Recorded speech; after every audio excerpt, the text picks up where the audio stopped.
Personne n'aime venir ici à part des gens comme vous. Hein. Ah ouais, moi j'adore. Ça va? Bonsoir Michel Sivès. Bonsoir, c'est beau. Mais qui adore venir à l'hôpital? Ah, il est beau, non? Ah, il est superbe. Il n'y a pas beaucoup d'hôpitaux comme ça en France quand même, avec cette architecture, et puis à l'intérieur c'est magnifique. Et puis c'est surtout là où j'ai beaucoup travaillé quand même. J'ai fait 20 ans. L'hôpital européen Georges Pompidou. Ouais. Et vous étiez là avant de faire de la télé ou non? C'est quand vous avez fait de la télé que c'est devenu un refuge? Non, en fait j'ai fait, en tant qu'ORL, moi j'ai travaillé à l'hôpital Boucicaut qui est dans le 15e arrondissement à Paris, qui a été transformé. Et en fait l'hôpital Pompidou a été construit, c'était la réunion de plusieurs hôpitaux, l'hôpital Laennec, l'hôpital Vaugirard, l'hôpital Boucicaut. Et tous les services ont été réunis dans ce qu'on appelle le navire amiral de l'assistance publique des hôpitaux de Paris. C'est le plus gros à Paris? Ouais, c'est le plus gros. Et puis, enfin le plus gros. Je ne sais même pas, parce que la Pitié-Salpêtrière, c'est une ville. Donc, mais c'est surtout qu'on a regroupé 3 hôpitaux. Donc, à partir de 2000, là où il a été construit, on est venu travailler ici. Donc, j'ai arrêté il y a 2 ans. Vous nous montrez l'intérieur? Ah ouais, c'est très beau. Alors là, c'est là où j'arrivais en hélicoptère le matin avant d'aller consulter. Mon hélicoptère privé. J'étais un des seuls médecins à être accepté avec mon hélicoptère privé. Vous avez votre permis ou vous aviez votre chauffeur? Non, j'avais un pilote parce que je ne pouvais pas tout faire non plus. Bien sûr. Parce qu'il ne pouvait pas rester en fait l'hélicoptère. Il était obligé de repartir après. Et donc voilà. Et puis oui. Ah merci madame, vous m'êtes très sympathique. Voilà, c'est vrai, et c'est pas faux ce que vous dites. Voilà, le meilleur médecin. Bon, enfin, cela dit, j'étais ORL, hein, donc, enfin je suis ORL, il faut faire gaffe avec ça. Bonne soirée. Il y a une banque, il y a ici. Hein. Il y a une banque? Une banque là. Ah, je ne sais pas. D'accord. Parce que... Ouais, mais là j'ai pas. Alors non, mais j'ai pas de. Je sais pas s'il y a une banque. ORL. C'est nez, gorge, oreille. Donc je m'occupe des gens qui fument trop. Non, parce que j'ai arrêté. Vous êtes même conseiller d'orientation visiblement. Ah ouais, c'est la première fois qu'on me demande de l'argent en rentrant à l'hôpital. mais c'est vrai, l'hôpital, il faut être un peu cinglé pour vouloir y venir aimer ça. Personne n'aime ça, même il y a une odeur dans l'hôpital, les gens n'aiment pas venir ici. C'est parce que vous êtes hypochondriaque, mais peut-être. Moi, quand vous êtes médecin, vous consacrez tellement de temps à votre métier. Oui. Alors, bon, c'est vrai que depuis que je fais des médias, je venais à la fin, pendant les quelques dernières années, je consultais 2 matinées par semaine. D'accord. Mais avant, quand j'étais interne, je faisais que de la médecine, vous passez votre temps à ça, quoi. Vous négligez même parfois un peu votre famille parce que vous faites des gardes, etc. Donc voilà, l'hôpital, c'est votre lieu de vie. Et ici, regardez comme c'est beau, quoi. Oui, c'est vrai. Il y a une verrière, il y a de la lumière. Le jour, il y a une lumière extraordinaire dans cet hôpital. Alors c'est la rue, c'est ça ici? Ça c'est la rue, mais c'est la rue principale, mais c'est une rue intérieure. Oui. Il est quand même, il date de, il a 25 ans cet hôpital. Ouais. Franchement. Non, c'est vrai, parce qu'il faut s'imaginer qu'il a été pensé dans les années 90 sans doute, peut-être même 80. Que l'architecture, bon. Ça aurait pu être... Non, ouais, franchement, il est impeccable. Regardez, et puis ces bancs-là, la journée, les patients, quand ils ont envie de sortir un peu de leur chambre, de leur service, ils descendent ici, ils ont la lumière du jour, ils ont la cafette, ils se mettent là, il y a suffisamment de place pour tout le monde, avec les familles, etc. Il est très très bien pensé cet hôpital. Il est bien pensé et vraiment, j'avais beaucoup de plaisir à y venir. Voilà. Finalement, je vais sauter sur l'occasion. Est-ce que tous les hôpitaux de France devraient ressembler à ça, à celui-là? Et c'est pas le cas. En tout cas, tous les hôpitaux de France devraient avoir autant de lumière. Vous savez, la lumière est essentielle pour le moral. On le voit à Paris, il pleut. Je sais pas comment c'est en province, c'est pas terrible non plus, mais il a plu pendant des semaines et des semaines. Quand il n'y a pas de luminosité, tout ça, ça joue sur notre moral. Et quand vous êtes hospitalisé, vous l'avez pas le moral. Vous êtes ici, que ce soit 2 jours ou 1 mois, vous êtes loin de chez vous, loin de votre famille, vous êtes malade, vous avez parfois des effets secondaires des médicaments, vous avez besoin d'avoir quelque chose qui vous donne un peu le moral. Et ben on se met à la lumière ici, on s'assoit et puis on prend un petit peu, et je suis même pas sûr que les patients s'en rendent compte, hein, mais ça fait du bien. Asseyez-vous jeune homme, hein, je vous en prie. J'essaye de prendre un peu. Non, parce qu'il est fatigué. Hein, oui, c'est pas. Vous pouvez me permettre? C'est pas bien de rester assis. Hein. Pas trop? Non. Un petit peu quand même. On va marcher ce soir. Ah bah, très bien. C'est parfait. Non, je reviens à la psychologie du médecin. Est-ce que le médecin est un type un peu bizarre? Bah, il devrait pas. Il devrait pas être bizarre. Il devrait. Il y a quand même. Enfin, vous êtes même chirurgien. À part. C'est vous qui êtes bizarre parce que déjà, on arrive à l'hôpital, vous me demandez comment on peut aimer l'hôpital avec les odeurs, et maintenant vous me demandez si je suis bizarre. C'est vous qui êtes bizarre, mon petit. Si vous voulez, allongez-vous. On va s'expliquer un peu. J'ai 2-3 questions à vous poser. Comme ça, je vous vois. Voilà. Pas. Qu'est-ce qui se passe dans votre vie, Thibaut? Pardon. Vous êtes chirurgien, donc on découpe des tissus, par exemple. Ah bah ça, c'est la définition du chirurgien. Voilà, enfin, à part des tissus humains. Et un psychopathe. Les tissus, non, les tissus, c'est des tailleurs. Oui, ça c'est vrai. Hein, les tissus humains. À part un chirurgien et un psychopathe, qui fait ça?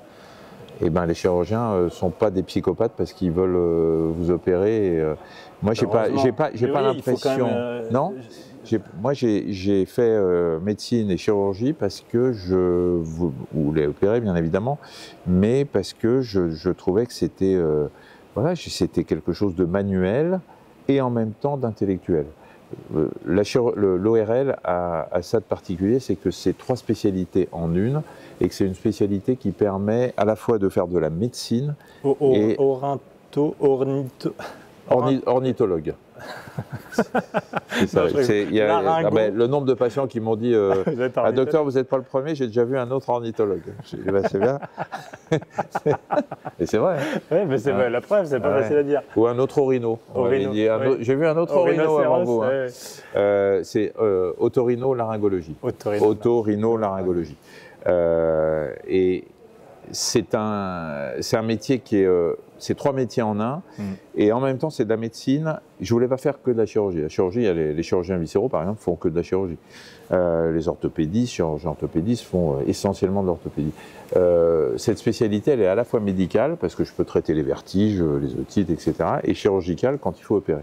Et c'est ça qui me passionnait, parce que comme je suis un peu hyperactif, et que je m'emmerde très vite, je voulais, mais ça je l'ai appris après, mais je voulais une spécialité dans laquelle je ne faisais pas toujours la même chose. Vous nous montrez où vous travaillez ici? On va monter par l'ascenseur. Ici c'est le rez-de-chaussée de l'hôpital, et c'est incroyable, il n'y a personne. Moi je venais jamais le soir en fait, parce que je consultais le matin. Mais c'est incroyable. Et alors, dans les dernières années, c'était quoi, votre rythme 2 fois par semaine? 2 matinées par semaine. 2 matinées par semaine. Ouais. Et les gens qui viennent ici, j'imagine qu'ils ne savaient pas qu'ils allaient tomber sur vous. Alors, parce que je vais vous montrer, ça peut biaiser un peu le rapport.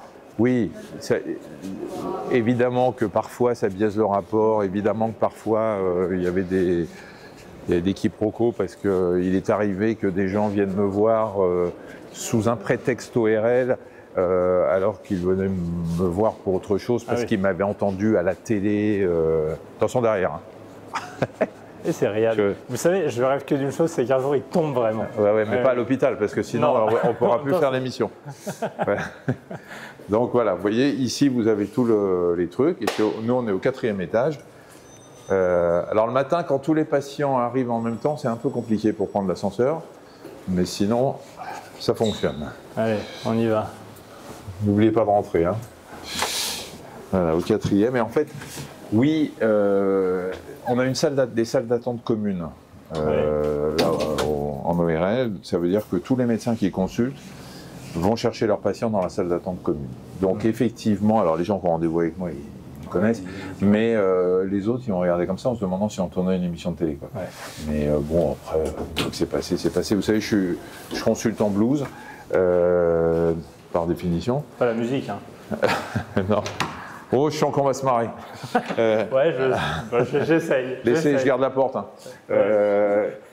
On consulte. Il voit le mec, c'est à gauche. Il voit le mec de la télé, mais comme je suis en blouse tout de suite. Puis c'est des gens malades qui viennent me voir. Ouais. Donc quand ils viennent, une fois la première surprise passée, ils viennent me voir parce qu'ils sont malades, ils ont besoin de mes soins, donc je suis pas, je suis plus le mec de la télé à un certain moment. Puis, alors ce que j'ai toujours refusé, en revanche, c'est signer des autographes sur les ordonnances, que ça on va demander souvent. Ou bien de faire des photos. Vous n'êtes pas obligé. Vous ne pouvez pas faire un selfie avec vous, docteur, et ça jamais. Vous verrez aucune photo de moi en blouse. En blouse. Ouais. Là, c'est les guichets, donc les gens venaient et machin. Et la salle d'attente, elle était là.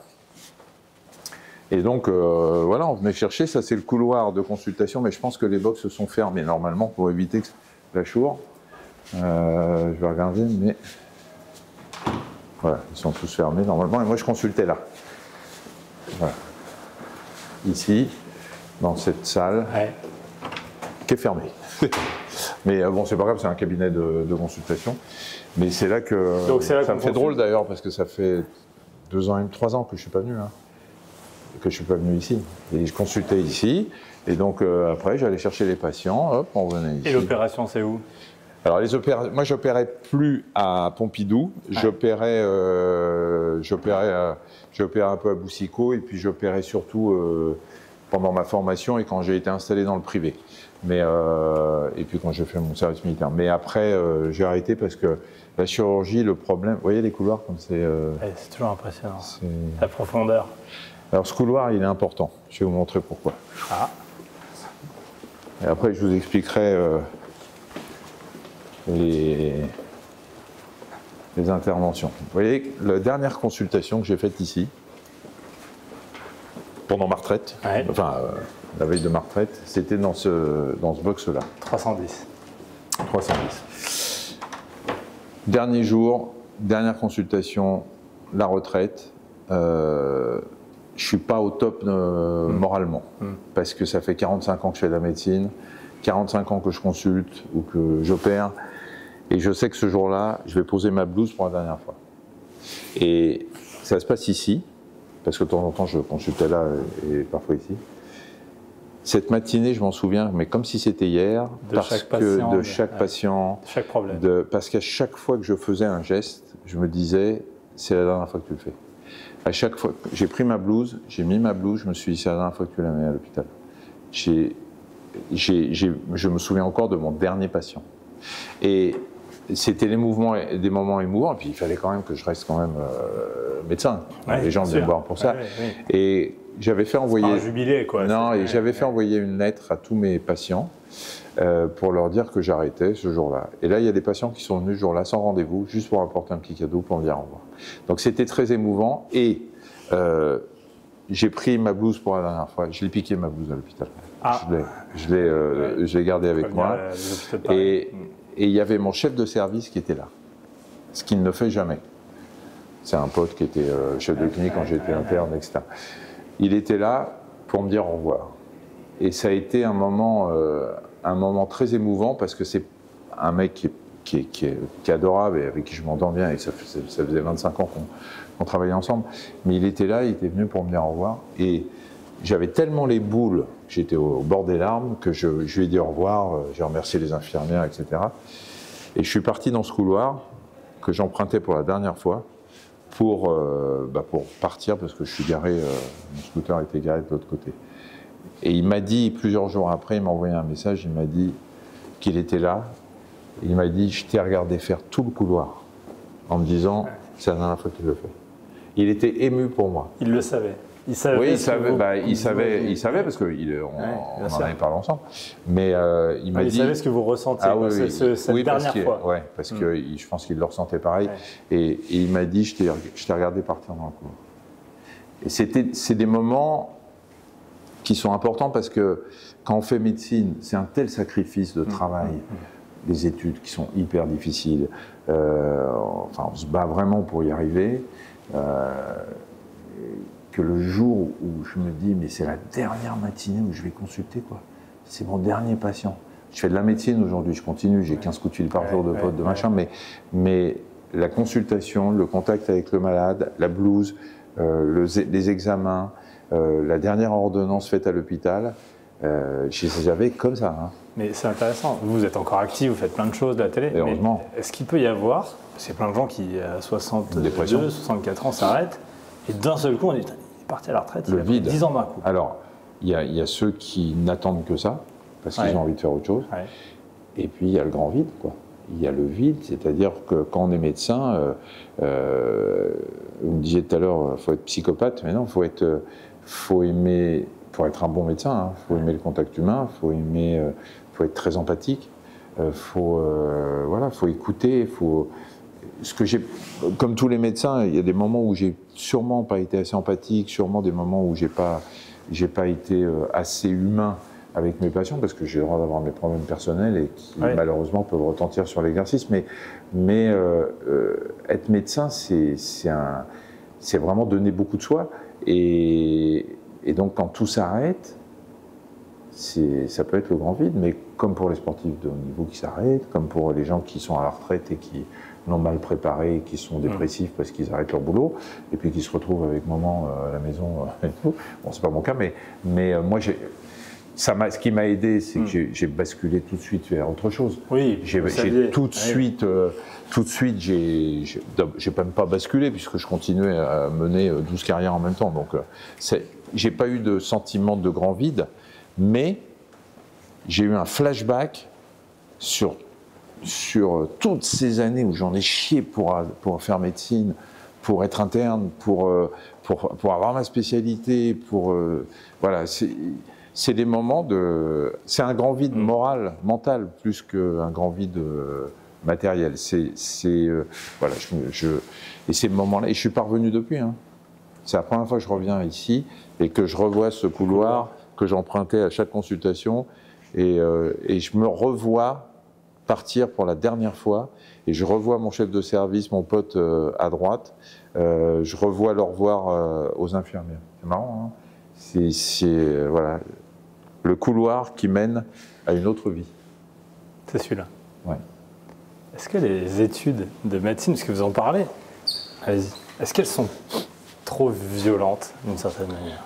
Elles ne sont pas trop violentes, elles sont difficiles parce que je crois que je peux même dire elles sont encore comme elles l'ont été à mon époque.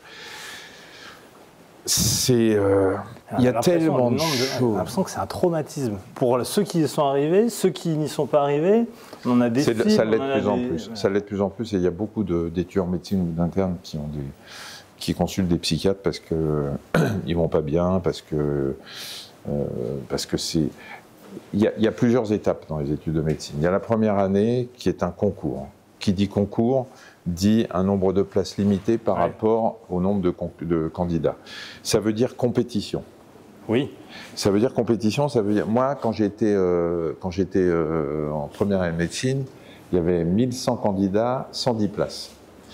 Donc ça veut dire que on nous forme à une compétition et à une sorte d'agressivité vis-à-vis des autres qui sont tous des ennemis et des concurrents. Donc c'est compliqué parce que alors tous les concours dans les écoles c'est pareil, hein, mais voilà, il faut déjà être préparé à ça. Il faut être préparé finalement à vouloir le malheur de l'autre. Mais jouer le jeu, ouais, c'est ça. Ça, c'est la première année de médecine.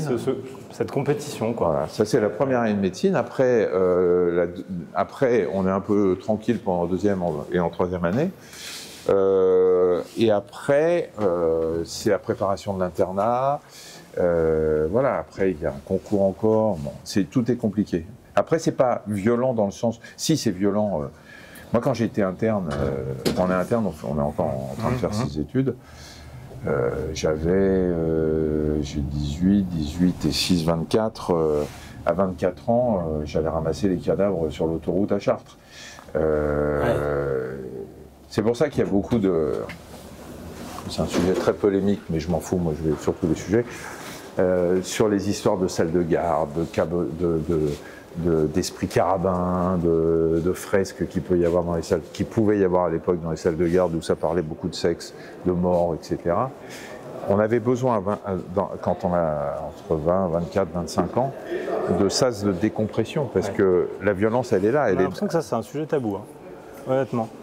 On en parle dans plein d'écoles, des bizutages, etc. Mais sur la médecine, on n'a pas trop envie de regarder ce qui se passe. Si, on commence parce qu'il y a eu des dénonciations de comportements inadmissibles. Le comportement des chefs de service dans les hôpitaux le sexisme, le chef de service ou chef de clinique qui met la main au cul à une externe ou une interne, ça n'a pas sa place. Nulle part dans la société, et pas plus à l'hôpital qu'ailleurs. Mais il ne faut pas mélanger ce qui se passe dans un service qui est un milieu social dans lequel il y a des règles précises avec ce qui se passe dans une sorte de sanctuaire que sont les salles de garde et dans lesquelles il n'y avait pas de contraintes. On déconnait avec le sexe, on déconnait avec la mort parce qu'on en avait besoin. Parce qu'à 24 ans, quand j'allais ramasser avec le SAMU de Chartres des accidentés sur l'autoroute et que je revenais à l'hôpital, j'avais un peu besoin d'évacuer un peu tout ça. À 24 ans, on n'est pas habitué à la mort. Donc, on a besoin de ces salles de garde. Elles n'existent plus aujourd'hui parce que voilà, c'est plus les traditions, c'est plus tout ça. Mais il ne faut pas, dans ce qui se passe en ce moment avec la dénonciation de tout, il ne faut pas oublier pourquoi il y avait ces traditions, pourquoi ces salles de garde étaient importantes. Et moi, j'ai été patron de ma salle de garde à Chartres pendant 1 an et demi, je crois. Jamais il y a eu de contraintes, jamais. Oui, il y a des soirées qui finissaient un peu zarbi, mais jamais personne ne s'est plaint d'une quelconque attitude déplacée. Mais on avait besoin de ces moments-là. Donc il ne faut pas tout mélanger. Ouais. En revanche, ce qui se passe dans les services, là, c'est la règle de la société. Quelle a été d'ailleurs votre réaction? On parle de Patrick Pelloux avec ce reportage dans Paris Match. Quelle a été votre première réaction? Est-ce que ça vous a étonné? Est-ce que vous vous dites, bah oui, dans le milieu hospitalier, moi, vous connaissez, j'imagine, Patrick Pelloux? Je connais très bien Patrick Pelloux, c'est un pote. Je ne me prononcerai absolument pas sur ce qui a été dit, sur ce qu'il a fait ou pas fait, parce que je n'ai jamais parlé de ça avec lui. Je connais très bien Karine Lacombe et c'est quelqu'un que j'apprécie aussi. Je laisse ces histoires qui se régleront où elles se régleront. Maintenant, qu'il y ait des attitudes inadmissibles dans les services, évidemment. Moi, j'en ai vu pas des attitudes sur le plan de la sexualité ou de gestes déplacés, mais j'ai vu des chefs de service complètement caractériels qui se croyaient encore au 19e siècle, et quand vous lui passiez pas au bloc le bon instrument, ils vous le renvoyaient dans la gueule. C'est pas des choses c'est pas possible. C'est pas possible. On a le droit d'être caractériel, on a le droit d'être un peu tendu pendant une opération, on respecte les gens avec qui on travaille. Moi, je n'ai jamais vu, franchement, de toute ma carrière, j'ai jamais vu de comportement déplacé d'un chef de service, d'un chef de clinique ou d'un interne vis-à-vis d'externes ou vis-à-vis de jeunes femmes ou de jeunes médecins. J'en ai jamais vu. Donc on n'est pas au début d'un grand MeToo hôpital. Non, j'en sais rien. Moi, j'ai jamais vu. Après, évidemment, c'est un reflet de la société, l'hôpital. Quand on vit dans un service, il y a le chef de service, les chefs de clinique, les internes, les externes, les infirmières, les secrétaires. Et en plus, on vit dans un milieu, moins maintenant. Maintenant, 70% des étudiants en médecine sont étudiants. Mais quand j'étais jeune interne ou médecin à l'hôpital de Chartres, par exemple, il y avait les médecins qui étaient des hommes et toutes les infirmières étaient des femmes. Donc, il n'y a pas de mixité. Puisqu'il y aura une forme de rapport de domination entre les médecins. Ou pas de domination, mais c'était sexué, c'était parce que c'était que des infirmières pratiquement. J'ai dû avoir 1 ou 2 infirmiers dans toute ma vie à Chartres. C'était que un milieu féminin et la hiérarchie au-dessus. Au-dessus, c'est même pas, le mot est mal choisi parce qu'il n'y a pas au-dessus, mais le chef de service, les internes, les chefs de clinique étaient essentiellement des hommes. Bon, après, ça crée des relations qui sont un peu particulières parce qu'on vit il y a des hommes qui vivent dans un milieu féminin. Au revoir. Et et en plus, on a 25 ans, quoi. On a 25 ans. Oui, bonjour. Bonsoir. Bonsoir. C'est moi, monsieur le docteur. Je vous admire, je vous respecte énormément. C'est gentil. Et je voulais pas vous déranger pendant. Vous me dérangez pas. Je peux vous demander une photo et vous dire que je vous respecte énormément. Bah, ça, c'est avec grand plaisir. Merci beaucoup. J'ai mon photographe officiel. Merci. Je vous en prie.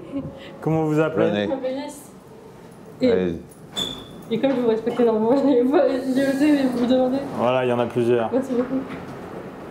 Voilà, bonne soirée. Merci beaucoup. Mais pas du tout, vous m'avez pas dérangé. Bonne soirée, madame. Ça va, vous n'aviez pas la blouse? J'avais pas la blouse, sinon j'aurais pas pris.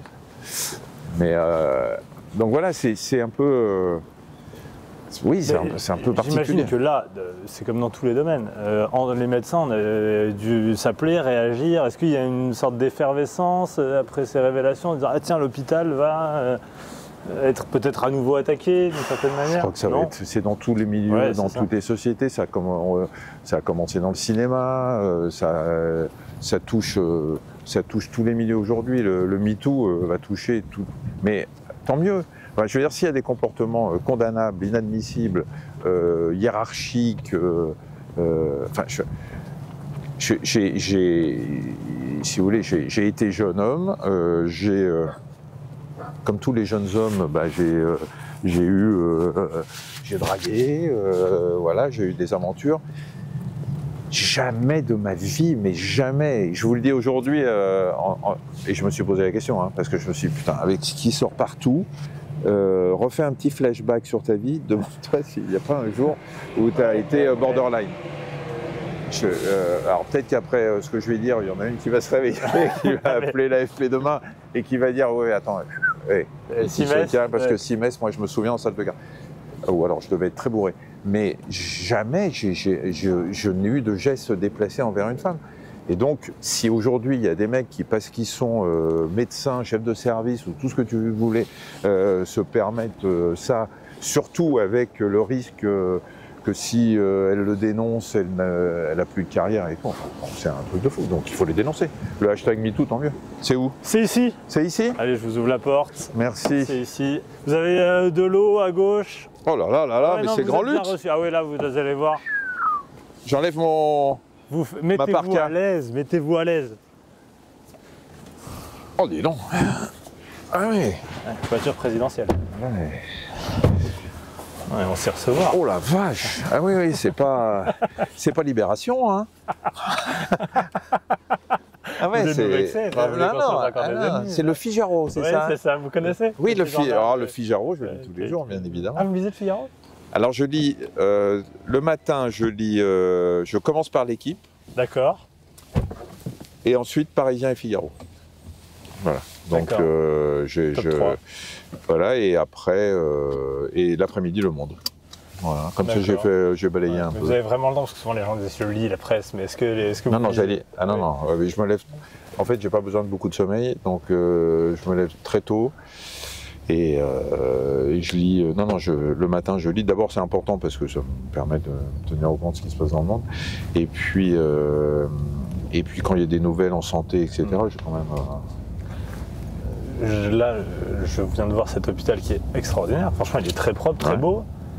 Est-ce que l'hôpital en France va si mal que ça? Je l'entends partout, tout le temps. Est-ce que c'est vrai? Mais même ici, c'est pas parce que l'architecture est magnifique qu'il n'y a pas des problèmes. Bien sûr. Oui, mais l'hôpital va mal comme la médecine. C'est-à-dire à quel point?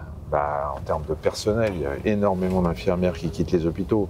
Il y a beaucoup de médecins qui en ont marre et qui s'en vont parce que il y a pas assez de personnel. Parce que moi, il m'est arrivé ici parfois parce que il y a 4 secrétaires qui sont là ce qu'on appelle le POMA là pour prendre les notes pour les gens.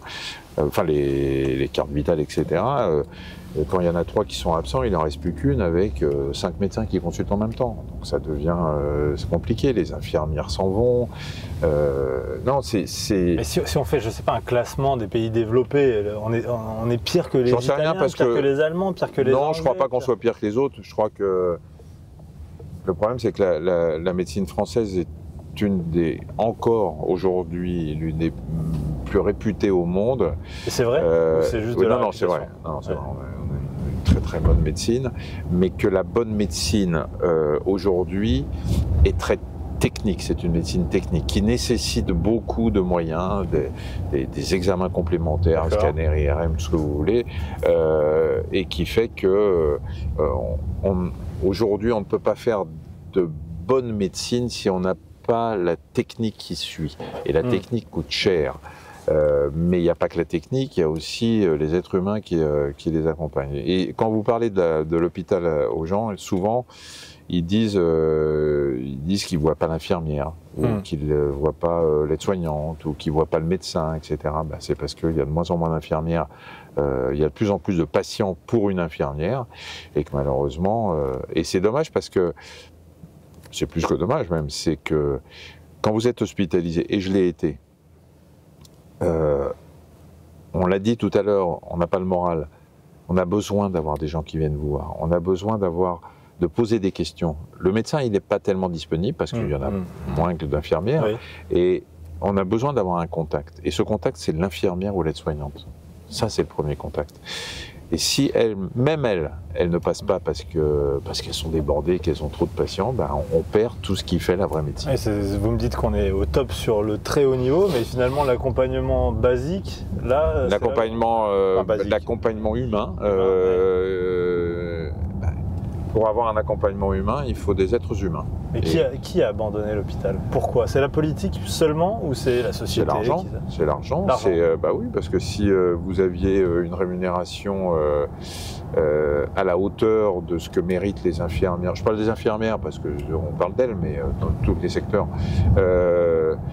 les infirmières, elles ne gagnent pas ce qu'elles devraient gagner parce que c'est un boulot difficile, parce qu'elles travaillent de nuit souvent, parce que voilà, il n'y a pas de valorisation de leur métier suffisant pour susciter des vocations ou donner envie aux infirmières de continuer à travailler.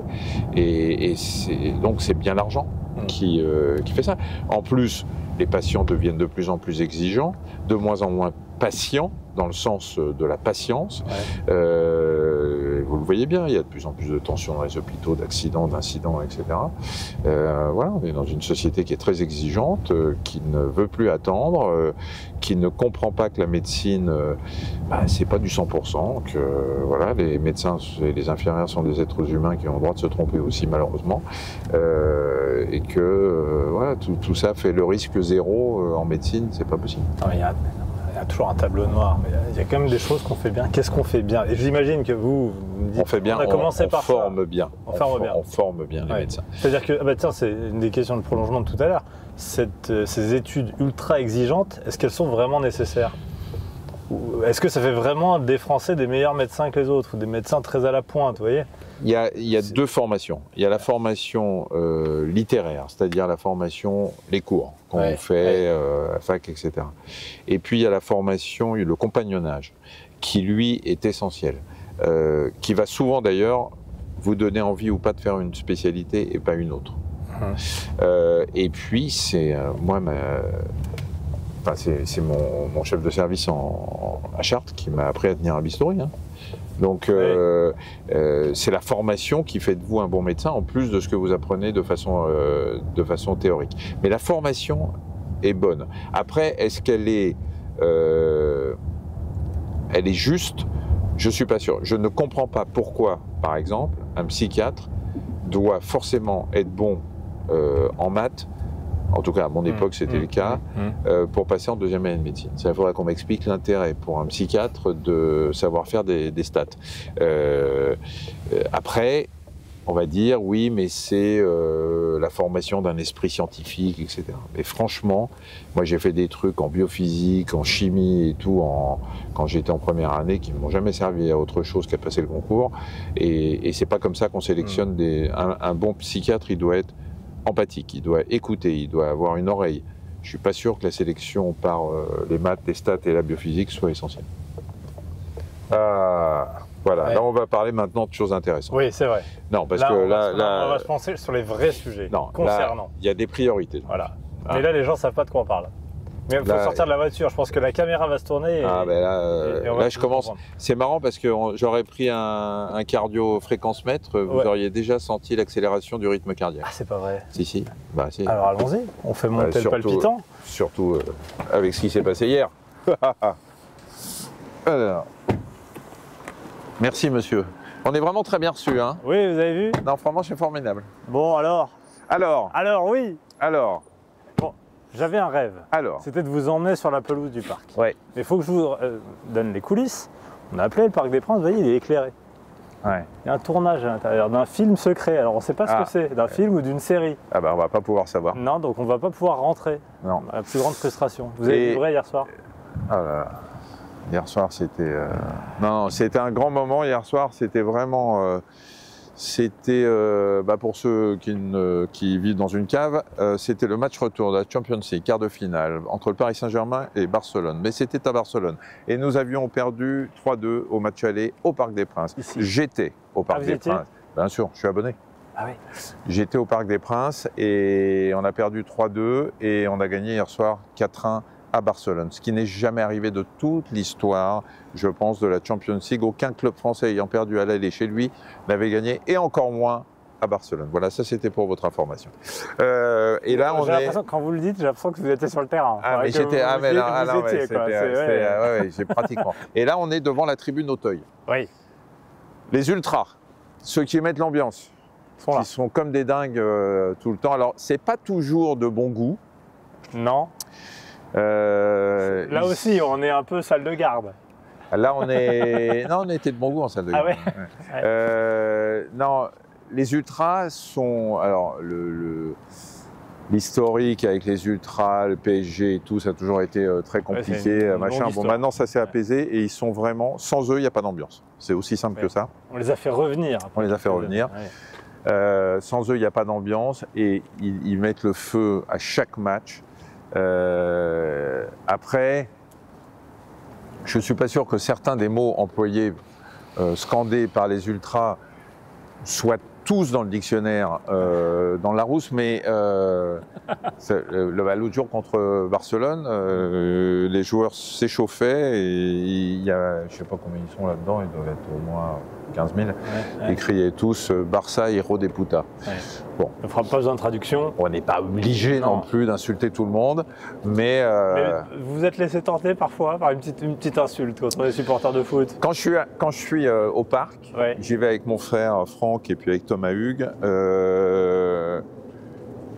Je pense qu'on fait un petit retour de 40 ou 50 ans en arrière.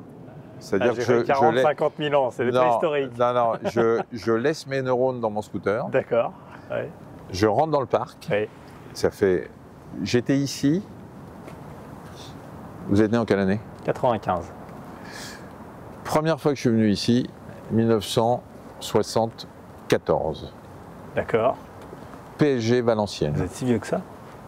Je sais, merci. Non, mais, vous m'avez dit que vous étiez retraité, donc j'ai une idée. PSG Valenciennes. Oui. Ah oui, il tourne et il y a même des faux publics. PSG Valenciennes, montée du PSG en première division. Oui. J'étais là.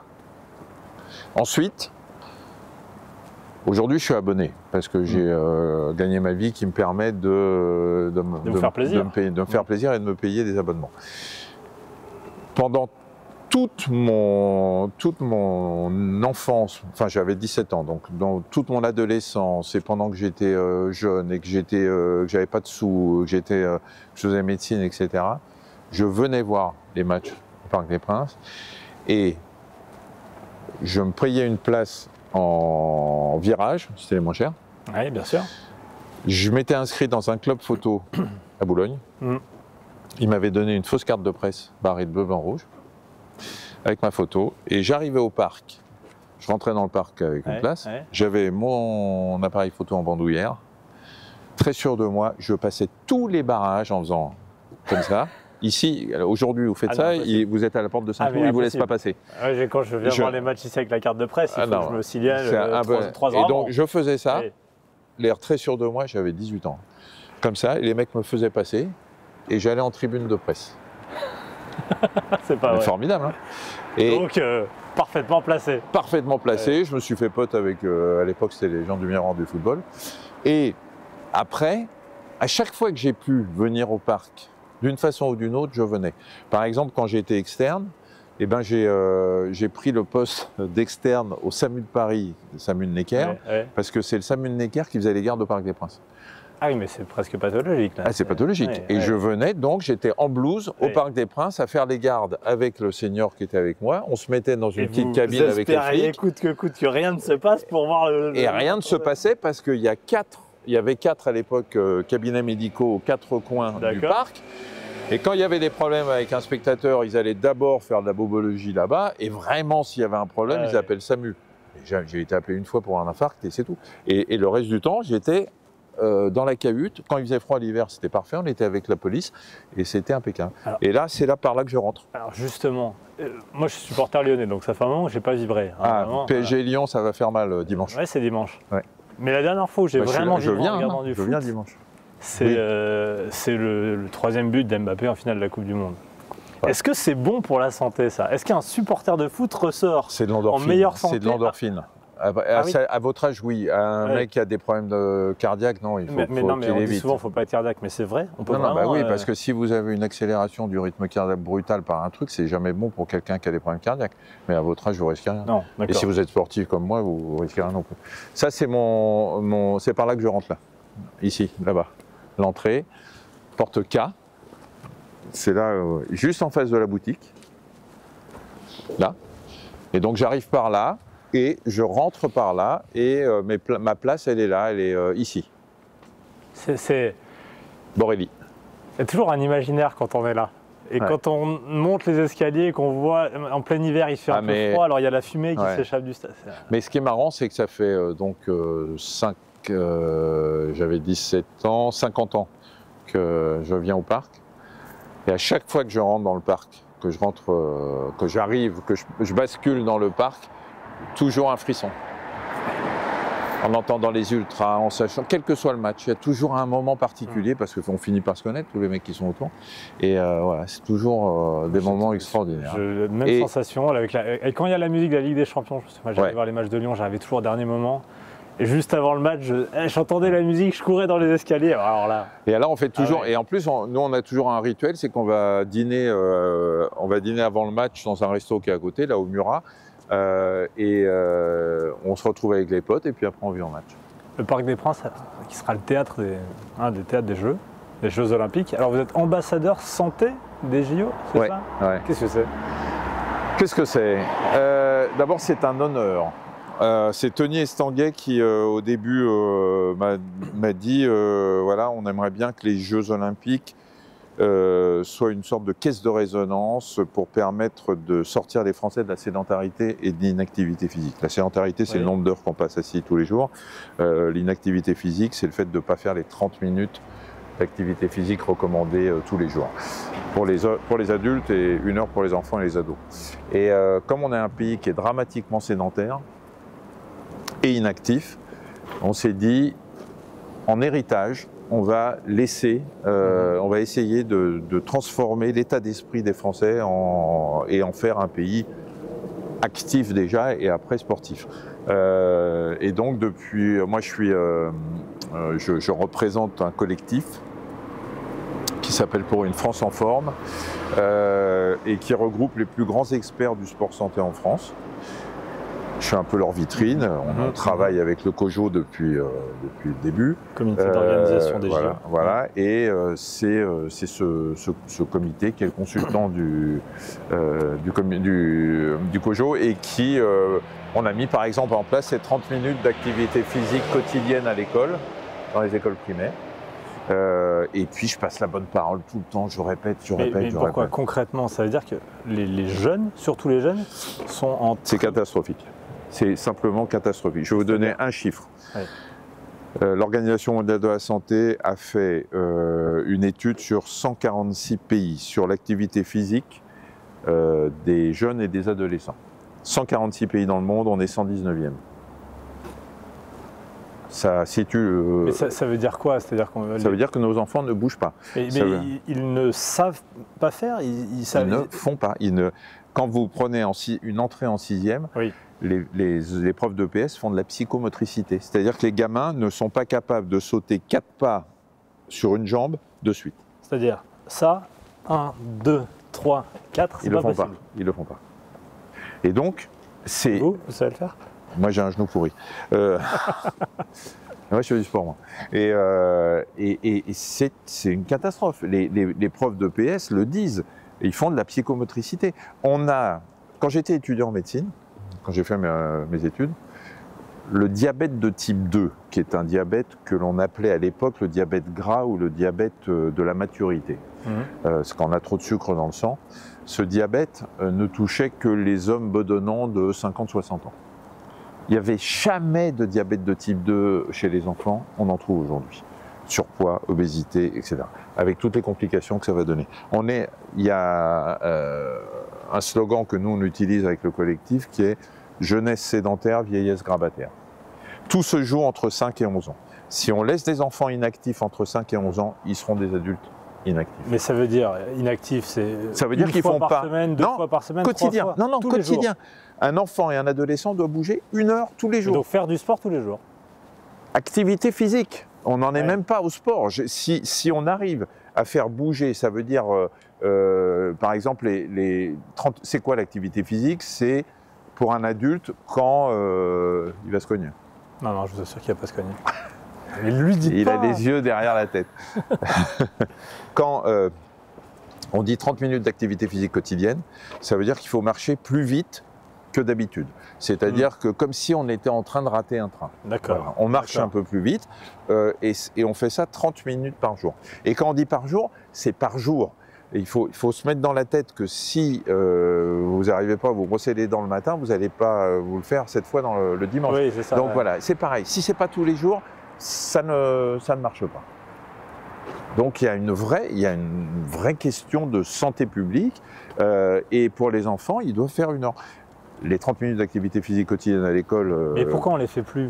Je veux dire, parce il y a les écrans. Les écrans, parce que les parents servent plus d'exemple, parce que les parents ne bougent pas non plus, parce qu'il y a la malbouffe, parce que je ne vis pas dans le monde des bisounours, c'est pas facile de faire de la bouffe tous les jours, mais c'est plus facile d'acheter des croque-monsieur en plastique à son gamin que de faire les croque-monsieur.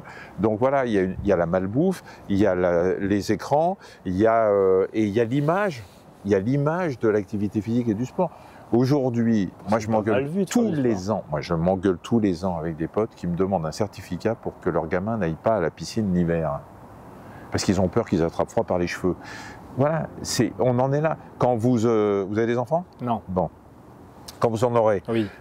Si votre enfant a dans son prof principal, qui est le prof d'EPS, bah, vous verrez la tête que vous ferez. Parce qu'en France, on se dit, ah oui, mais c'est pas le prof de maths qui est le prof principal, c'est le prof d'éducation physique et sportive. Ouais, c'est un peu chiant. Ben non. Est-ce qu'un médecin doit prescrire du sport? Non seulement il devrait, mais avant même de prescrire du sport, et on a lancé un appel avec le collectif pour une France en forme, qui a été publié dans Ouest France.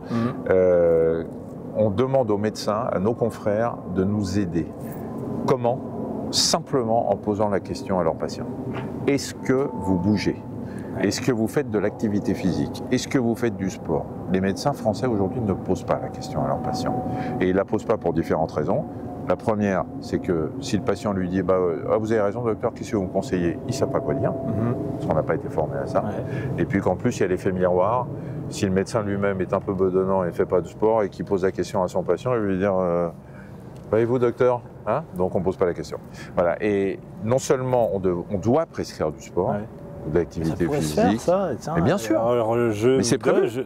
Il y a des maisons sport santé. Et on rembourse. Après, la Sécu rembourse. C'est le problème. Le problème, c'est que le sport santé, vraiment, n'est pas pris en charge par la Sécu.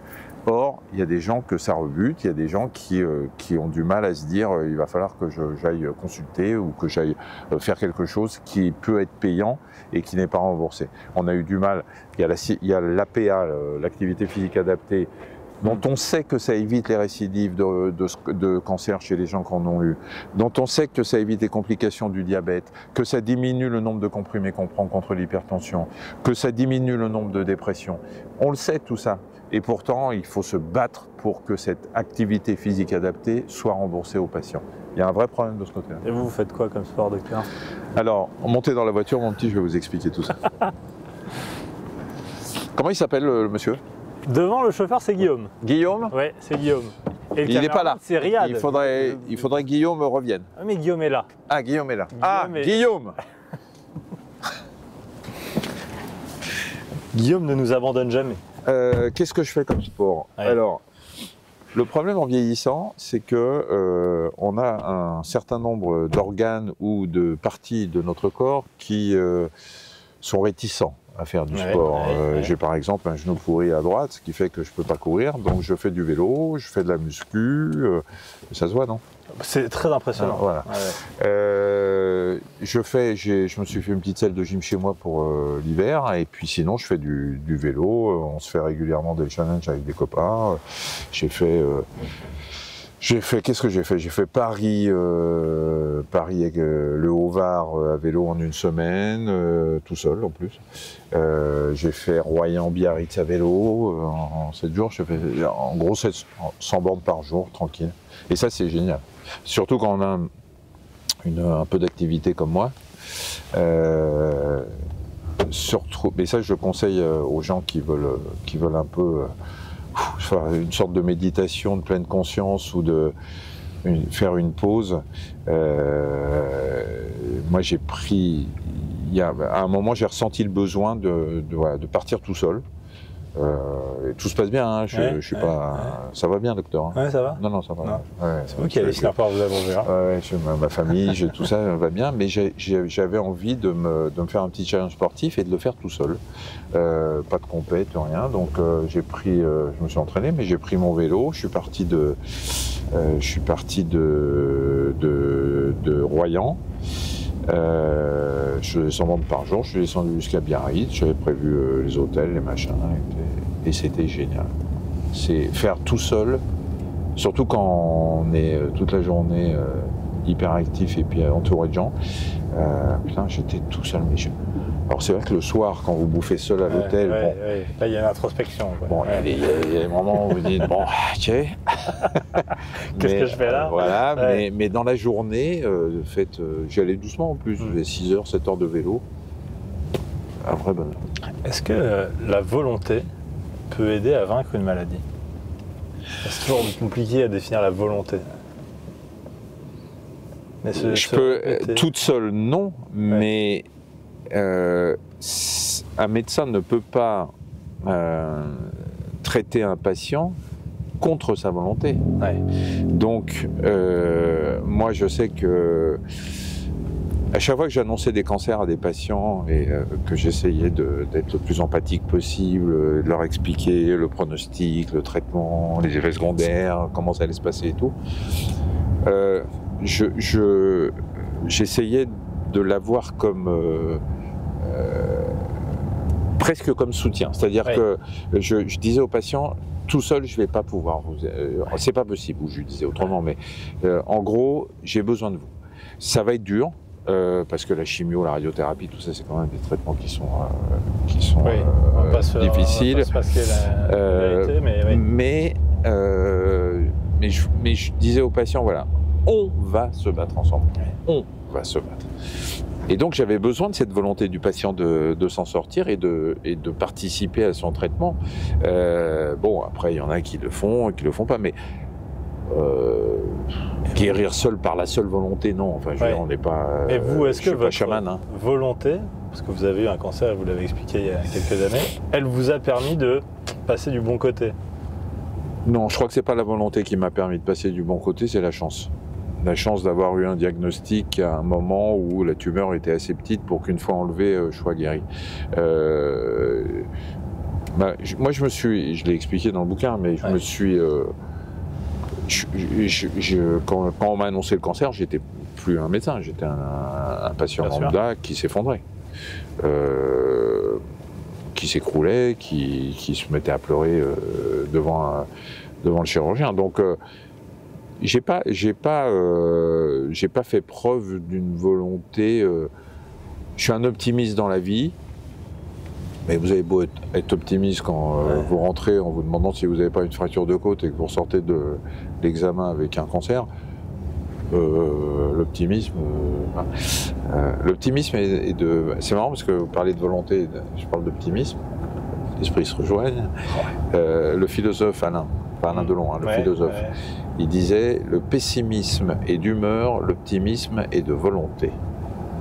Donc pour qu'un patient puisse céder de sa volonté,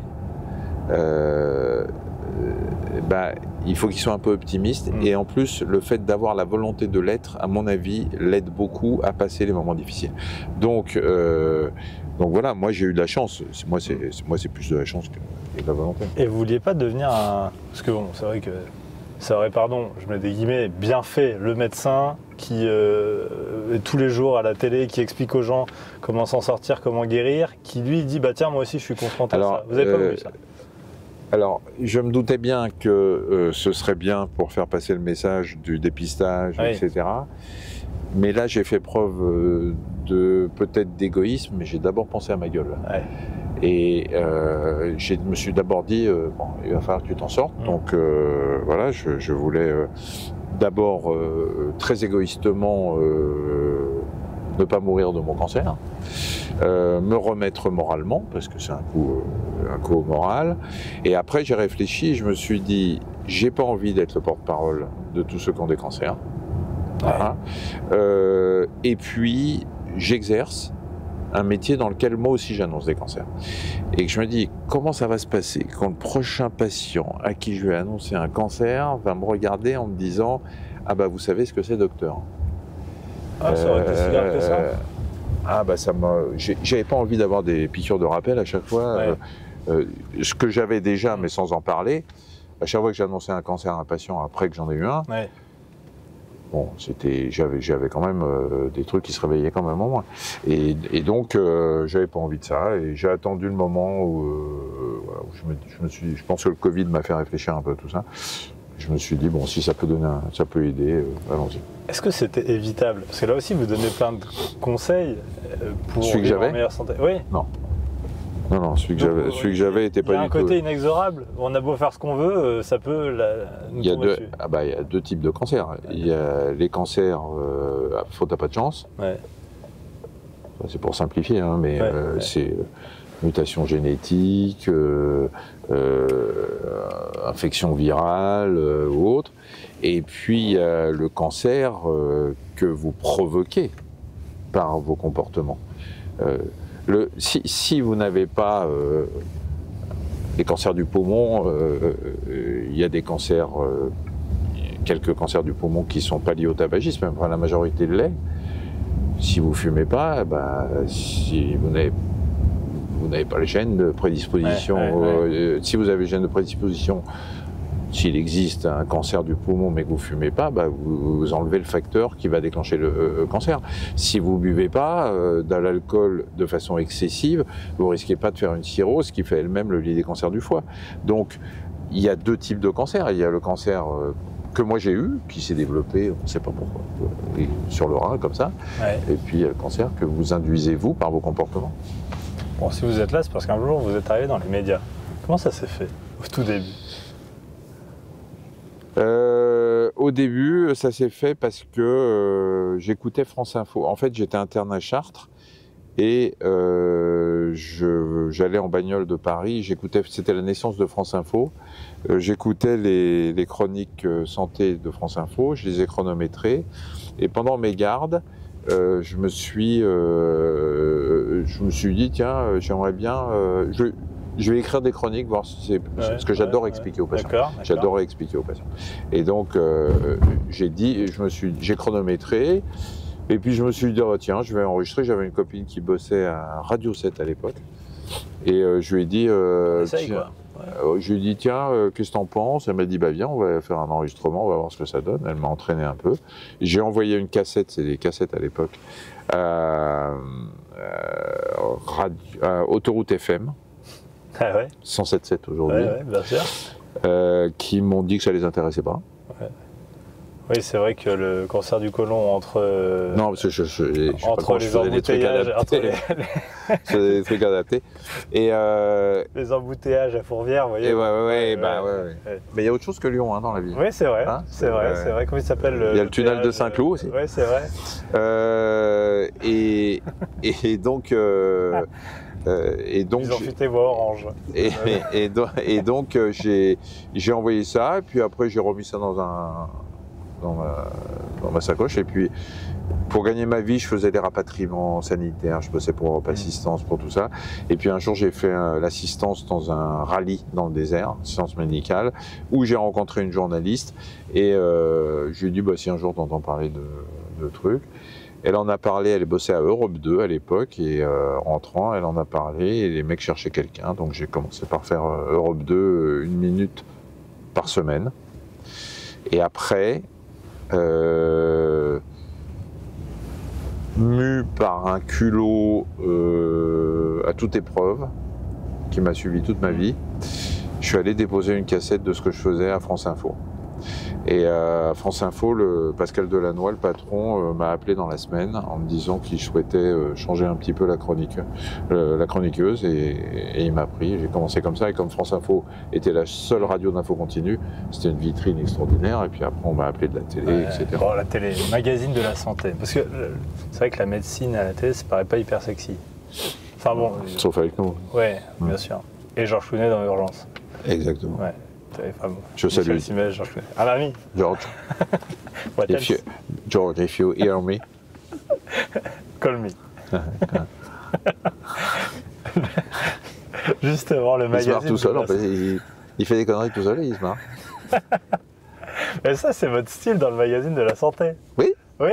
Oui, enfin c'était. Oui, c'était. Il ne vous a pas échappé, mon jeune homme, que je ne le fais plus. Oui, et que le magazine de la santé va disparaître. Tiens, d'ailleurs. Ouais. Ouais. Cette nouvelle, j'imagine que bon, ça doit vous faire aussi quelque chose de... Ah bah oui, oui, c'est un énorme gâchis. C'est un énorme gâchis. Ouais. On est. Pourquoi ça s'arrête ? Ça s'arrête parce que, alors officiellement, on va vous dire que les audiences, que la mission a 25 ans, que oui, mais que bon, il faut renouveler un peu les trucs et tout. Sauf que la vraie raison, c'est pas ça. La vraie raison, c'est que 17 juin. La boîte de production, notre boîte de production, Marina à moi, il y a d'autres gens, a comme actionnaire majoritaire TF1, et que TF1 ayant déclaré la guerre à France Télévisions parce que pour des histoires de subventions, de concurrence déloyale sur le marché des annonceurs, etc. De toute façon, c'est toujours la guerre entre les deux. C'est toujours la guerre, mais là, ça a chauffé un peu plus, donc France Télé a dit... Ok, on achète le magazine de la santé qui rapporte de l'argent à 17 juin, Newen et TF1, et vous nous attaquez, ben, voilà, il y aura plus de magazine de la santé, comme il y aura plus d'autres émissions d'ailleurs, et produites par 17 juin. Donc on est une victime collatérale d'une guerre qui nous dépasse et qui fait que le magazine de la santé va sauter. Et plus grave que le magazine de la santé, c'est qu'il ne va pas y avoir d'émissions santé régulières. En tout cas, c'est ce qu'on nous a dit, sauf si sur le service public, et comme il n'y en a pas ailleurs, c'est un vrai gâchis, parce qu'on fait quand même un demi-million de téléspectateurs tous les midis, sur France 5 à 13h40. Vous dites toujours bon. Parce que je suis producteur. Comment vous avez trouvé votre style, ce style? Parce que c'est à ce moment-là où vous prenez une dimension. Alors, parce que je ne suis pas sûr que les gens vous regardent beaucoup au tout début, mais on voit au zapping sans arrêt. Oui, alors, George m'a beaucoup aidé. Ouais. Ah, en personne. Thank you, George. Ouais, et en fait... Cette blague n'est pas si drôle, mais elle me fait beaucoup rire. Ouais. C'est elle est drôle. Mon style, je l'ai trouvé... Je l'ai pas cherché, je l'ai pas trouvé, c'est moi. Donc je suis comme ça dans la vie, je déconne, avec mes patients je suis comme ça aussi, je suis très didactique, je peux déconner avec eux quand on peut. J'ai pas de, c'est pas un style, c'est moi au naturel. Alors je me suis beaucoup bridé à un moment parce que on me disait arrête de déconner, tu vas décrédibiliser l'émission, les gens qui sont malades ils n'ont pas envie qu'on se marre, etc. Et puis finalement, finalement, on s'est aperçu que c'était la marque de fabrique du magazine de la santé et que le zapping nous a énormément aidé à l'époque, énormément. Mais que c'était c'est la marque de fabrique du magazine. Mes conneries, Marina qui fait garde-fou, et puis on a réussi à créer un style d'émission comme ça, mais moi mon style, encore une fois, c'est moi dans la vie. Vous seriez avec moi toute la journée, vous verriez que c'est exactement... parce que naturellement, vous n'avez pas un physique de rigolo. Vous avez un physique... j'ai eu peur que vous me disiez que vous n'avez pas un physique de télé. Si, vous avez un physique très impressionnant, on l'a dit, muscu et tout, George Clooney. Non, vous avez un physique un peu droupi, vous voyez? Non, j'ai pas un physique de quoi au début, vous me disiez? De type rigolo, vous voyez, vous avez, vous avez parce un peu droupi ça s'appelle ça s'appelle de l'humour de second degré. Ah oui, c'est ça. Le pince sans rire. Je suis pas sans rire. J'aime bien cet humour à la Woody Allen, que je salue aussi. Hi Woody. Call me. Call me. J'aime bien. Don't forget it, Woody.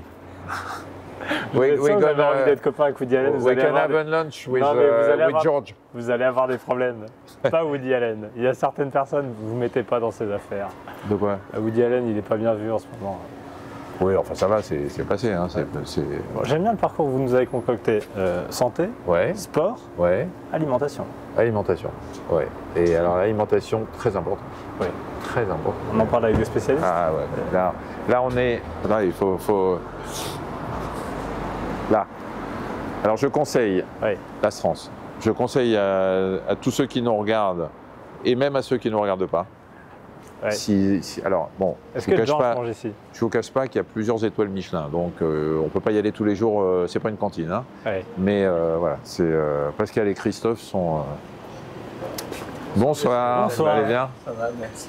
Bienvenue. Merci. Thibaut, bonjour. Bonjour, enchanté. Mais ça ne lui dérange pas s'il y a les caméras?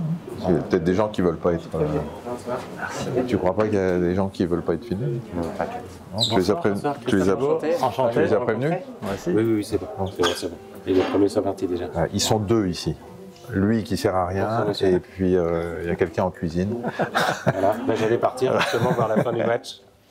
On va en cuisine alors? Oui, je vous accompagne. Super. Alors, l'Astrance, c'est une des meilleures tables de Paris et de France. T'as vu, je vends bien le truc, non? En même temps, vous n'avez pas besoin de mentir. Je me souviens plus, qu'est-ce que tu m'as dit de dire d'autre? Je le redirai après Mariette. Bonjour. Bonjour. Voilà, lui, il sert à quelque chose. Bonsoir. C'est lui qui fait, la cuisine, Pascal.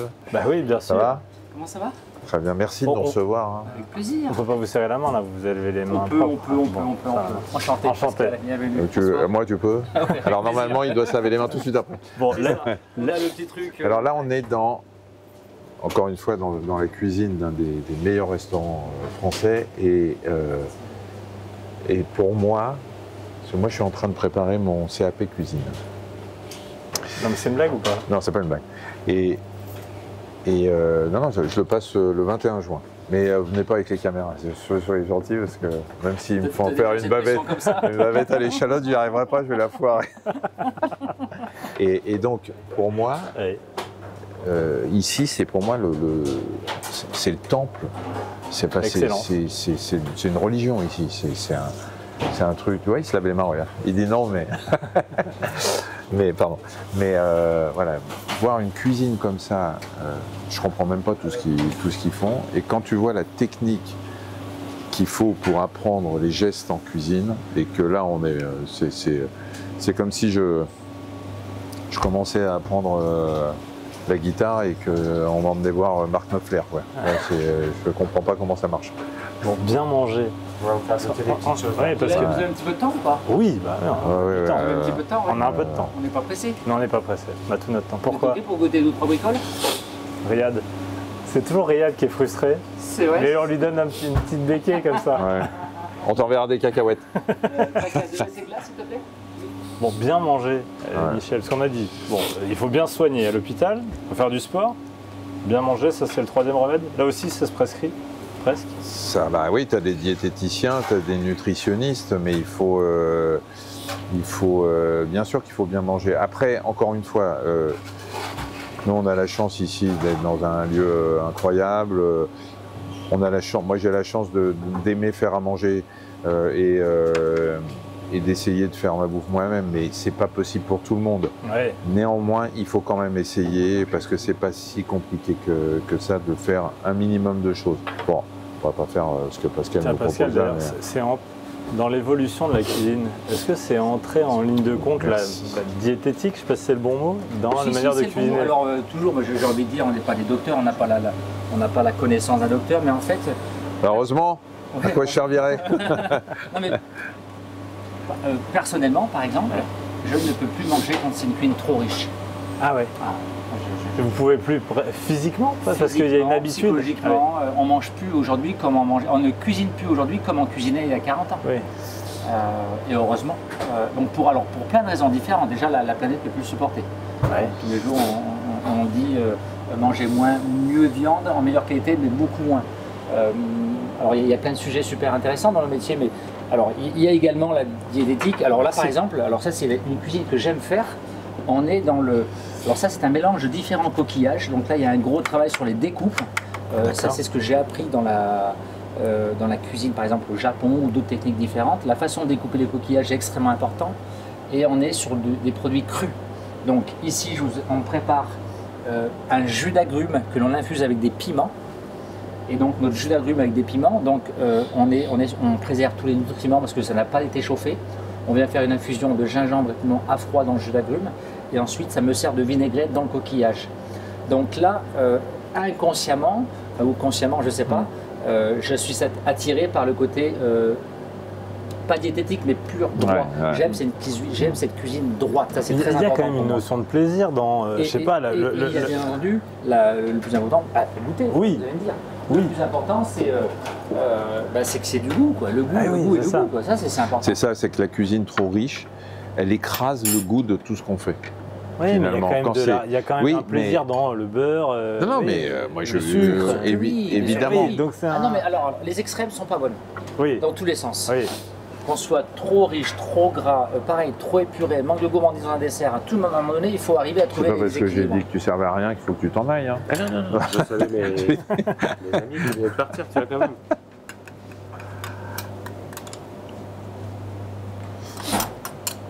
Tu vois ça? Ouais. Enfin, ça a l'air simple, mais ça ne l'est pas. Mais oui, mais c'est... Il y a eu un gros travail sur le dosage, sur la... c'est des années de...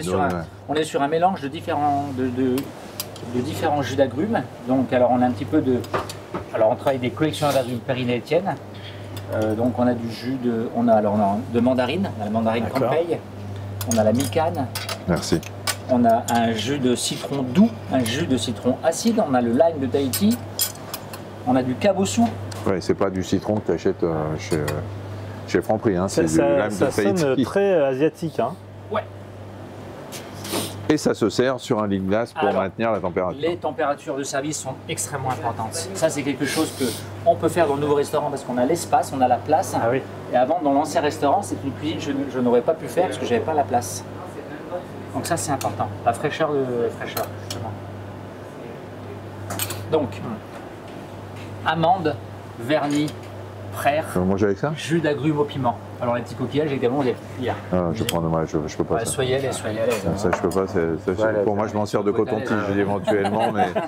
Soit cuillère, soit baguette, comme vous voulez. Michel, vous allez être critique pendant une seconde. Alors critique gastronomique de talent, j'en suis sûr. J'espère que vous aimez les coquillages. Oui. Ah, j'adore. Redis-moi ce que tu as mis dans la sauce. Jus d'agrumes et piment. Donc on a différents agrumes avec un tout petit peu piment, gingembre. Ouais, ce geste-là. C'est un truc tout con, hein. Bah, donc là, la découpe. Ça s'appelle de la technique. Donc là, j'ai ciselé un petit peu avant mon céleri. Voilà, comme ça, regarde. Épaissir. Voilà. Et ensuite, après, donc, avec le cul du... Voilà, donc je fais le balancier. Voilà, et bien ça, c'est ce que j'essaye de faire au CAP. Ça, ou autrement, tu peux te le faire en... Ouais. Non, ça, je me fais les ongles en général. Si tu fais, ça arrive ouais. Je fais comme je peux. Voilà. Du moment que c'est coupé. On est d'accord. Puis tu vois, c'est coupé finement. Quand ils te demandent quand ils te demandent d'émincer, de ciseler, c'est pas du tout la même. Pas du tout la même chose. Ça reste en bouche, hein. C'est marqué, hein. Ah ouais. Donc on est capable de faire une cuisine avec du caractère, avec du goût, mais avec de la fraîcheur également. Et en effet, là, j'ai pas du tout l'impression. J'ai l'impression que je pourrais manger ça. Les sauces, ouais. Et donc les textures, bon, hein. c'est quelque chose de nouveau, pareil, les textures. Ça c'est ce que j'aime aller chercher dans la cuisine. Il y a un mélange de mou et de croquant. Exactement. Donc il y a des mélanges de coquillages. Ouais. Les coquillages sont différents en fonction de l'endroit du coquillage. Ouais. Parce que quand on mange, c'est tous les sens qui doivent être en éveil. Ouais. On ne mange pas uniquement avec la bouche, avec la salive et avec les bourgeons de la langue. On mange avec le bruit que font les aliments dans la bouche pendant qu'on les mastique, qui envoie une information au cerveau. Le goût, évidemment. L'odeur qui va passer derrière le voile du palais, qui va remonter entre les deux yeux pour stimuler les filets olfactifs, et la vue. La vue est essentielle parce que si on te donne, tiens, la poche à douille aussi, ça j'apprends à mon serveur. Si on te donne quelque chose qui est mal présenté, c'est pour ça que moi je me bats chez moi pour qu'il n'y ait jamais de pain dans du sac en papier, qui ait un Tupperware sur la table pour se servir, c'est pas possible. Moi, je suis hystérique avec ça. Ouais. Tu peux pas. Ça nous coupe l'appétit, ouais. Oui, on est d'accord. Ou ça te coupe l'appétit, ou tu n'apprécies pas comme tu devrais si il est bien présenté. Le dressage est essentiel. À chaque fois qu'on a eu des chefs dans l'émission, je leur demande si je mange votre plat dans un garage sombre, est-ce que j'ai la même sensation, le même goût? Ou non, il y a... Je pense que l'environnement, la compagnie, c'est quelque chose d'extrêmement important. Ça, bien entendu, ça a un rôle, ça joue un rôle sur le ressenti d'un plat. Ici, donc c'est un bulot. Donc le bulot, c'est un animal qui ne fait pas rêver dans les restaurants. Le bulot, il bouffe toutes les merdes qu'il y a dans le fond de l'océan. Oui, et donc souvent, c'est la texture qui est un petit peu gênante.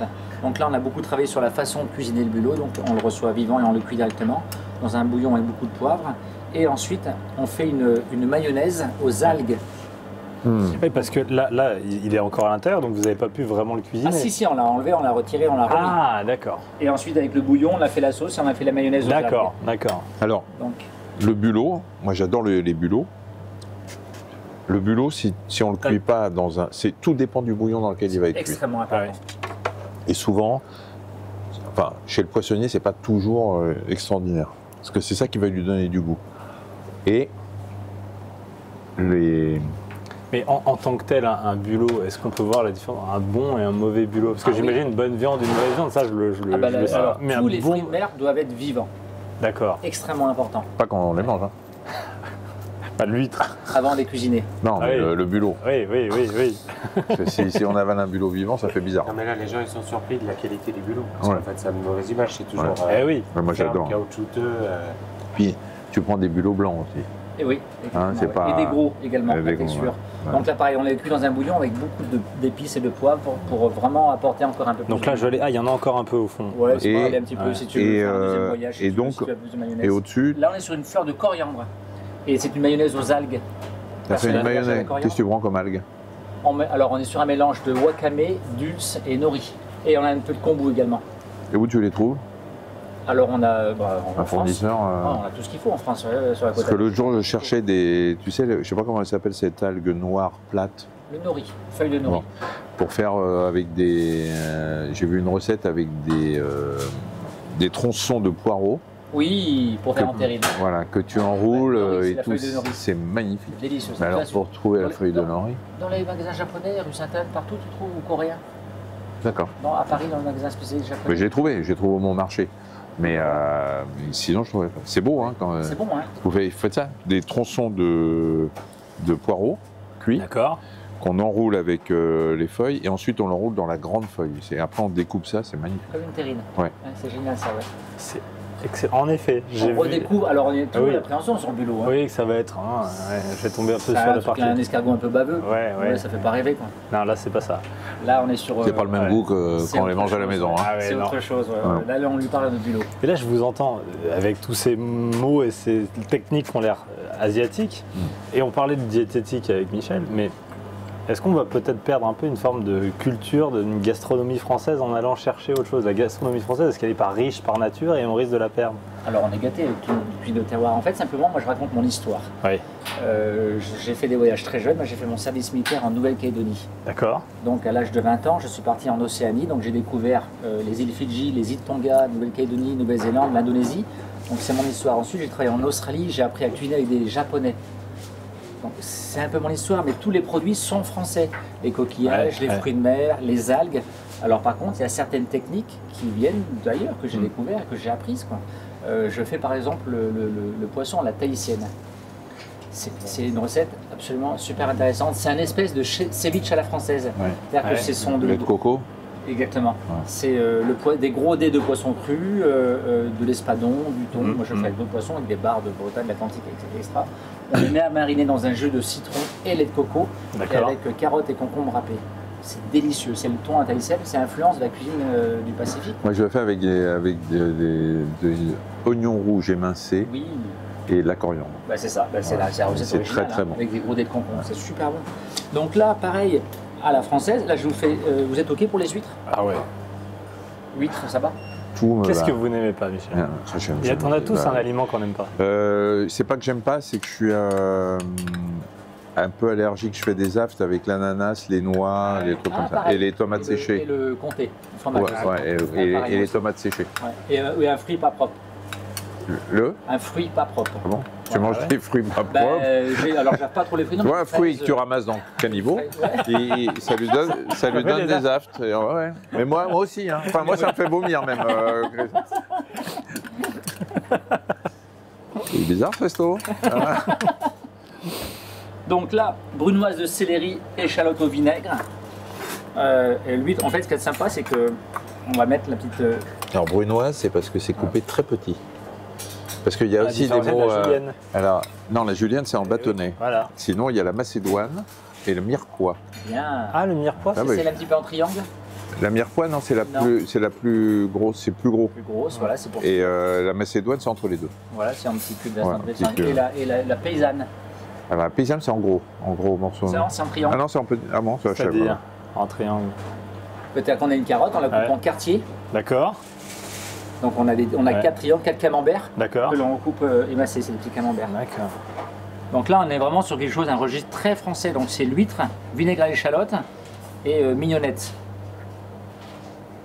Mignonnette. Mignonnette. C'est le poivre. Ça veut dire poivre concassé. Voilà, donc là, je vous laisse enfin, on parle un peu la même langue avec les gens. Là, c'est plus que le CAP. On va apporter un peu la c'est le CAP et je peux vous dire que... Plus. Voilà, j'en bave. Tu fais des essais un petit peu?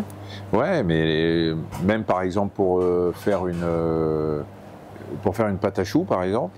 Mais vous passez vraiment le CAP? Non, je passe. Le 21 juin, j'en déconne. mais alors attendez, parce que vous me racontez tellement de bêtises. Mais non, mais c'est vrai. Mais c'est vrai, j'en ai parlé à Pascal. C'est vrai, ouais. Et comment ça vous a pris?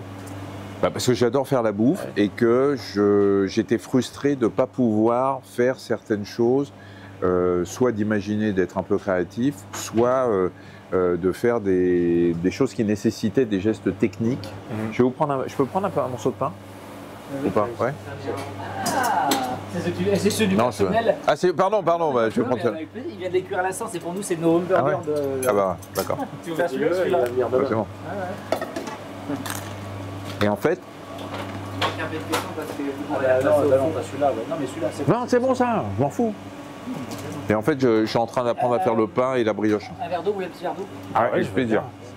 Merci beaucoup. C'est un peu insuffisant parce qu'on va les réchauffer. Non, c'est pas. Tiens. Merci.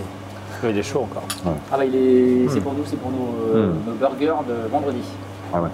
Vendredi, ça fait plaisir. Il est un peu, comment on dit, moelleux encore. Ouais, par exemple. En boulangerie, un peu viennois. Ouais. Brioché. La pâte, Merci. Quand on aime faire la cuisine, faire la bouffe, il n'y a rien de pire que d'être bloqué par le manque de technique.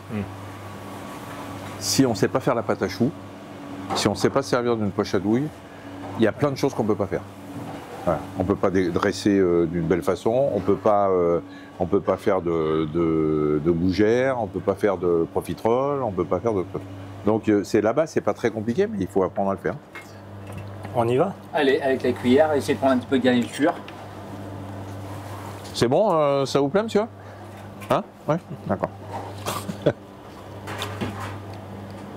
Alors, ça c'est donc... Donc ça c'est l'huître. Alors on y va d'un coup alors. C'est quoi comme huître? C'est une huître donc, de la maison Austral Régal, une huître numéro 3. On prend tout d'un coup. Oui, ou je peux vous la couper en deux si tu veux, comme tu veux. Non. Oui, bien sûr. Là, et donc, et dessous, tu as la petite garniture avec l'échalote. Donc là, on est sur un registre extrêmement français, extrêmement classique. Mais donc le secret, alors enfin, il n'y a pas de secret. Donc, si tu nous le dis, ça va pas être un secret. Non, mais voilà, en fait, c'est important de laisser. Il y a quand même 1 million de personnes qui sont en train de nous regarder là. Ah, bah, voilà. Ah, donc, surtout, donc, quand on fait le vinaigre et l'échalote, c'est super important de bien couper l'échalote, de la ciseler régulièrement, de la mettre dans un bon vinaigre, soit un vinaigre de cidre, un vinaigre clair, un vinaigre de vin, et de laisser macérer au moins une nuit. C'est très important. Ah ouais. C'est meilleur le lendemain. Donc ça, c'est le secret. Bah, je saurais, Et ensuite, donc, les échalotes, on peut s'en servir. Et le vinaigre, donc, parce qu'on a un joli croquant, on a des très belles textures, Ouais. on a moins la violence, c'est moins agressif. Ouais. Et le vinaigre, on peut s'en servir pour autre chose. Ah oui. Et ici, Une nuit complète, parfait. ouais, c'est meilleur, ouais. Ouais, même 24 heures, 48 heures, pas de souci. Et J'adore on ce pain. termine. Prenez bien Voilà, c'est un tout Oh petit là peu là. trop carmé, mais c'est Bah, vous pas en aurez grave, un, moi. c'est volontairement très carmisé, peut-être un tout petit peu trop, parce que je parle. C'est quoi ça? Là, c'est une biscotte à la Ah oui, là. confiture de crevettes. Ah, eu l'odeur. Là, Donc là, on là, on part l'a. en voyage également. Biscotte à la confiture de crevettes. Et au zeste de citron vert. Voilà. Et alors, quand on cuit pas et qu'on est plutôt sur ce qu'on a goûté au début, on a moins l'odeur. Là, quand on a de la chaleur, et Bah oui, on parce que sent, là. tout était froid. Mais là, Eh oui, maintenant, voilà, c'est ça. passe, on change de registre, on change Exactement. d'hiver. On est du très frais. On au très sature après. T'as vu le geste? chaud. Le zeste. Et ensuite, donc, on vient assaisonner. C'est quoi le limon de On est Tahiti? On est sur un citron doux. Donc, pas avec un petit peu d'acidité, mais du parfum également. Il y a un fournisseur de, je sais pas comment on appelle ça, d'agrumes en France, qui est dans le sud de la France. Oui, Qui fait... Perrine et Étienne, la maison Bachès. Ils Les sont à côté, Bachès. à Eous, à côté de Perpignan. Ah ouais, c'est incroyable ce qu'ils Je font. travaille avec eux depuis très longtemps, depuis 20 ans. C'est exceptionnel. ce Ouais. qu'ils Et d'ailleurs, il faut aussi prendre tôt pour avoir des livraisons. Hein, font. Ouais, parce que oui, oui. J'ai Après, il y en a essayé. plusieurs, moi. maintenant il y en a d'autres. Il y en a en Corse, il y en a dans les Pyrénées, il y en a plusieurs. Ouais. Et eux, ce qu'ils font, c'est vraiment intéressant. Donc là, alors, là si On vous y- voulez on goûter, y là, va avec les doigts. ah oui, oui, oui, avec Ah, les doigts. Alors je enlève un tout petit peu la partie. Pas sur le pain. J'enlève ça. Mais même ça, enfin, c'est bon justement. Je suis sûr que c'est délicieux. J'ai bien fait hein, de venir ici. Ah, vous avez bien fait. Ouais. Merci. T'en prie. Merci de nous recevoir, Pascal. Ah, merci Pascal. Hein. Ça, c'est de l'huile d'olive Ouais, c'est une huile d'olive. qui vient d'où, je te prie? Alors moi j'aime beaucoup l'huile d'olive verte d'Italie. Parce que moi, je fais mon huile d'olive. Sérieux? Je vais t'en apporter une bouteille la prochaine fois. Et vous la faites où dans votre jardin? Non, dans le sud de la France, j'ai une maison et je fais mon huile Tu fais qui est mono excellente. variétal, plusieurs variétés? Non, plus en Tu veux une petite coupelle pour mettre dedans? J'adore, c'est délicieux. ouais, bien. Moi j'aime l'huile d'olive verte, fruitée vert. La mienne, tu vas l'aimer, je pense, si t'aimes ça. Moi, j'adore. Je vais t'apporter. Et moi, je la fais nature, basilic et citron. Oh, ah, quand tu la presses avec des citrons, Ouais. avec les aises de citron. Avec alors, non, ils prennent des citrons, je ne sais plus quel type de citron ils prennent, des spéciaux, parce que c'est dans un château qui fait des huiles d'olive. Et le basilic aussi, et c'est top parce que pour la salade de tomates, C'est génial, je vais t'en apporter une de chaque. avec plaisir. Et l'huile citronnée pour le poisson. Je suis fan. Et je fais mon vin aussi. Ah ouais. Et le beurre, non? Non. Pas encore. Vous êtes bientôt en autosuffisance. Les poules, poulailler? Non, bah, dans le sud, j'y suis pas assez. Non, le vin, c'est Syrah, Ok. monocépage, Côte de Provence, mais non sans appellation. Et je la vends pas, je fais que pour les potes. Du rosé. Ah, c'était ma question. Ouais, rosé, et cette année, j'avais fait du rouge. Mais là, on repasse au rosé parce que mes potes me réclament le rosé. C'est étonnant. C'est incroyable. Hein. Donc, Ah, ça va, pas du tout à ce À goût. la confiture de crevettes. S'il y a une acidité, hein, bah oui, vous avez mis le Bah, j'ai mis citron, le mais. hein, dedans, là, ouais. Non, tu veux ça? Confiture de Et crevettes. là, donc, bon, c'est toutes les têtes de crevettes quand on fait tous nos crustacés. On fait une bisque, on fait réduire, tomaté, ail, piment, gingembre. Donc je fais une pâte de crevettes et du sucre, un sucre non raffiné, cassonade, un sucre. Et donc compoté, réduit, déshydraté, séché, confit pendant plusieurs heures sur le coin du piano. Et on a une pâte, et ensuite avec un petit peu de beurre, et on met ça sur un pain toasté. Et on le sert. Hein? Ouais, bientôt, bientôt. Ah, oh non. Avec une petite serviette là. Je crois pas, bientôt, Bon, je crois Pascal, pas. alors non mais, vous dites qu'il faut bien manger. Oui. C'est vrai que Allez-y, je vous écoute, venir, jeune non, mais homme. venir chez vous, bah alors là on est sur la très haute qualité, ça a un prix. Ah, Et c'est oui, normal d'ailleurs évidemment. parce que vous faites du très haut niveau culinaire et gastronomique. Comment on fait pour bien manger chez soi? C'est difficile ou pas en France? Alors, déjà, bien manger, ça veut dire cuisiner ou manger, consommer des ingrédients sains, Oui, frais. oui. On oublie le noble et le pas noble. Je préfère un joli maquereau qui a un mauvais turbo. Je cuisinais des petits pois frais, des jolis épinards. On va sur le marché, on le cuisine et l'idée c'est d'apporter un peu de caractère. Donc quand on cuisine avec un petit peu d'ail, avec un petit peu de thym, avec un petit peu de piment, avec un petit vinaigre à échalote. Moi j'aime quand ça rebondit, c'est ce qui m'intéresse dans la cuisine. Un petit peu qu'il y ait des rebondissements. Et justement, comme le docteur disait, le fait de maîtriser la technique, donc à quel moment savoir faire un jeu ça c'est difficile ça. Ça c'est difficile. Eh oui. Non mais commencer simple, une bonne tartine, un bon pain toasté, une bonne confiture. Et alors, vous me dites noble, il y a une question financière. C'est pas simple. Souvent on dit c'est les gens qui ont le moins d'argent qui mangent le plus mal parce qu'on pense faire des économies en achetant des plats déjà cuisinés. Oui. Mais en ça fait, c'est pas vrai. Ça coûte cher, ça coûte super cher. Ouais. Les études ont été faites, je pense pas que ce soit on fait des économies en achetant des plats cuisinés. Et surtout acheter des produits de saison, acheter des pommes de terre nouvelles. Là c'est le printemps, acheter des poireaux nouveaux, des jeunes fenouils, pas de tomates en hiver. Ça c'est la base, c'est la règle numéro 1. Et c'est pas. Bien sûr que c'est. Arriver au niveau de Pascal, c'est très, très compliqué. Non, mais là, on ne parle même pas de ça, on parle de tous les jours, bien sûr. Même de tous les jours. Moi, j'ai commencé le CAP avec une recette de coquillettes au jambon. Les coquillettes au jambon, soit on prend les coquillettes, on les met dans de l'eau avec du sel. On fait cuire les coquillettes. Et on fait ce qu'on veut, on met du parmesan, ce qu'on veut, et on met du jambon dessus. C'est très bon. Soit on le fait et c'est pas beaucoup plus compliqué. On prend de l'eau, on met dedans un cube de bouillon de légumes ou ce qu'on veut, de bouillon de légumes. Et les coquillettes, on va les faire cuire dans le bouillon de légumes. Ça change du tout au tout le goût des coquillettes. Et donc c'est pas très compliqué. C'est pas très compliqué. Et moi j'ai fait cette recette.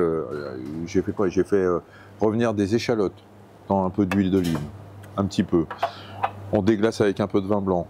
On met les coquillettes sèches. On remue pour qu'elles soient un petit peu, pour qu'elles prennent un peu elles soient un peu transparentes. Et après, on mouille. Au lieu de mouiller avec de l'eau, on mouille avec le bouillon de légumes. C'est pas sortir de polytechnique quand même. Et ben ça change complètement le goût des coquillettes. Et des plats comme ça, c'est ça la richesse de la cuisine française. C'est qu'avec pas grand chose. Avec un peu, il faut regarder, c'est sûr qu'il faut chercher une recette, qu'il faut s'intéresser, il faut avoir envie de faire un petit peu de cuisine et puis un petit effort pour faire le bouillon de légumes avec un petit cube, pas très compliqué non plus. Mais c'est ça qui change complètement du tout au tout la qualité de ce qu'on mange. Pardon, depuis qu'on a commencé l'émission, c'est un peu hygiéniste quand même. Il ne faut pas fumer, il ne faut pas boire, il faut surtout pas faire un McDo, il faut faire du sport. Pardon, c'est quand même presque militaire. Un peu. Je suis pas militaire. Moi, mais venez passer 8 jours avec moi, vous allez voir que vous allez vous éclater. Vous êtes un peu hygiéniste quand même. Non. Non, non, pas du tout. Je bois ma bière en rentrant tous les soirs chez moi. J'aime boire du bon vin avec des potes. Malheureusement, je mets parfois un peu de pain sous le beurre tellement j'en mange. Je suis pas du tout une référence. Il faut surtout pas faire ce que je fais. Il faut m'écouter quand je dis qu'il faut pas fumer, oui. Oui, qu'il ne faut pas fumer. J'ai jamais dit qu'il ne fallait pas boire complètement. J'ai dit que si on buvait trop, on avait une cirrhose et un cancer du foie. Mais le reste, je sais pas. Moi, j'ai une vie pas chiante du tout. Et je peux vous dire, avec mes potes, on s'éclate et j'adore la bonne bouffe. Et oui, il faut faire du sport.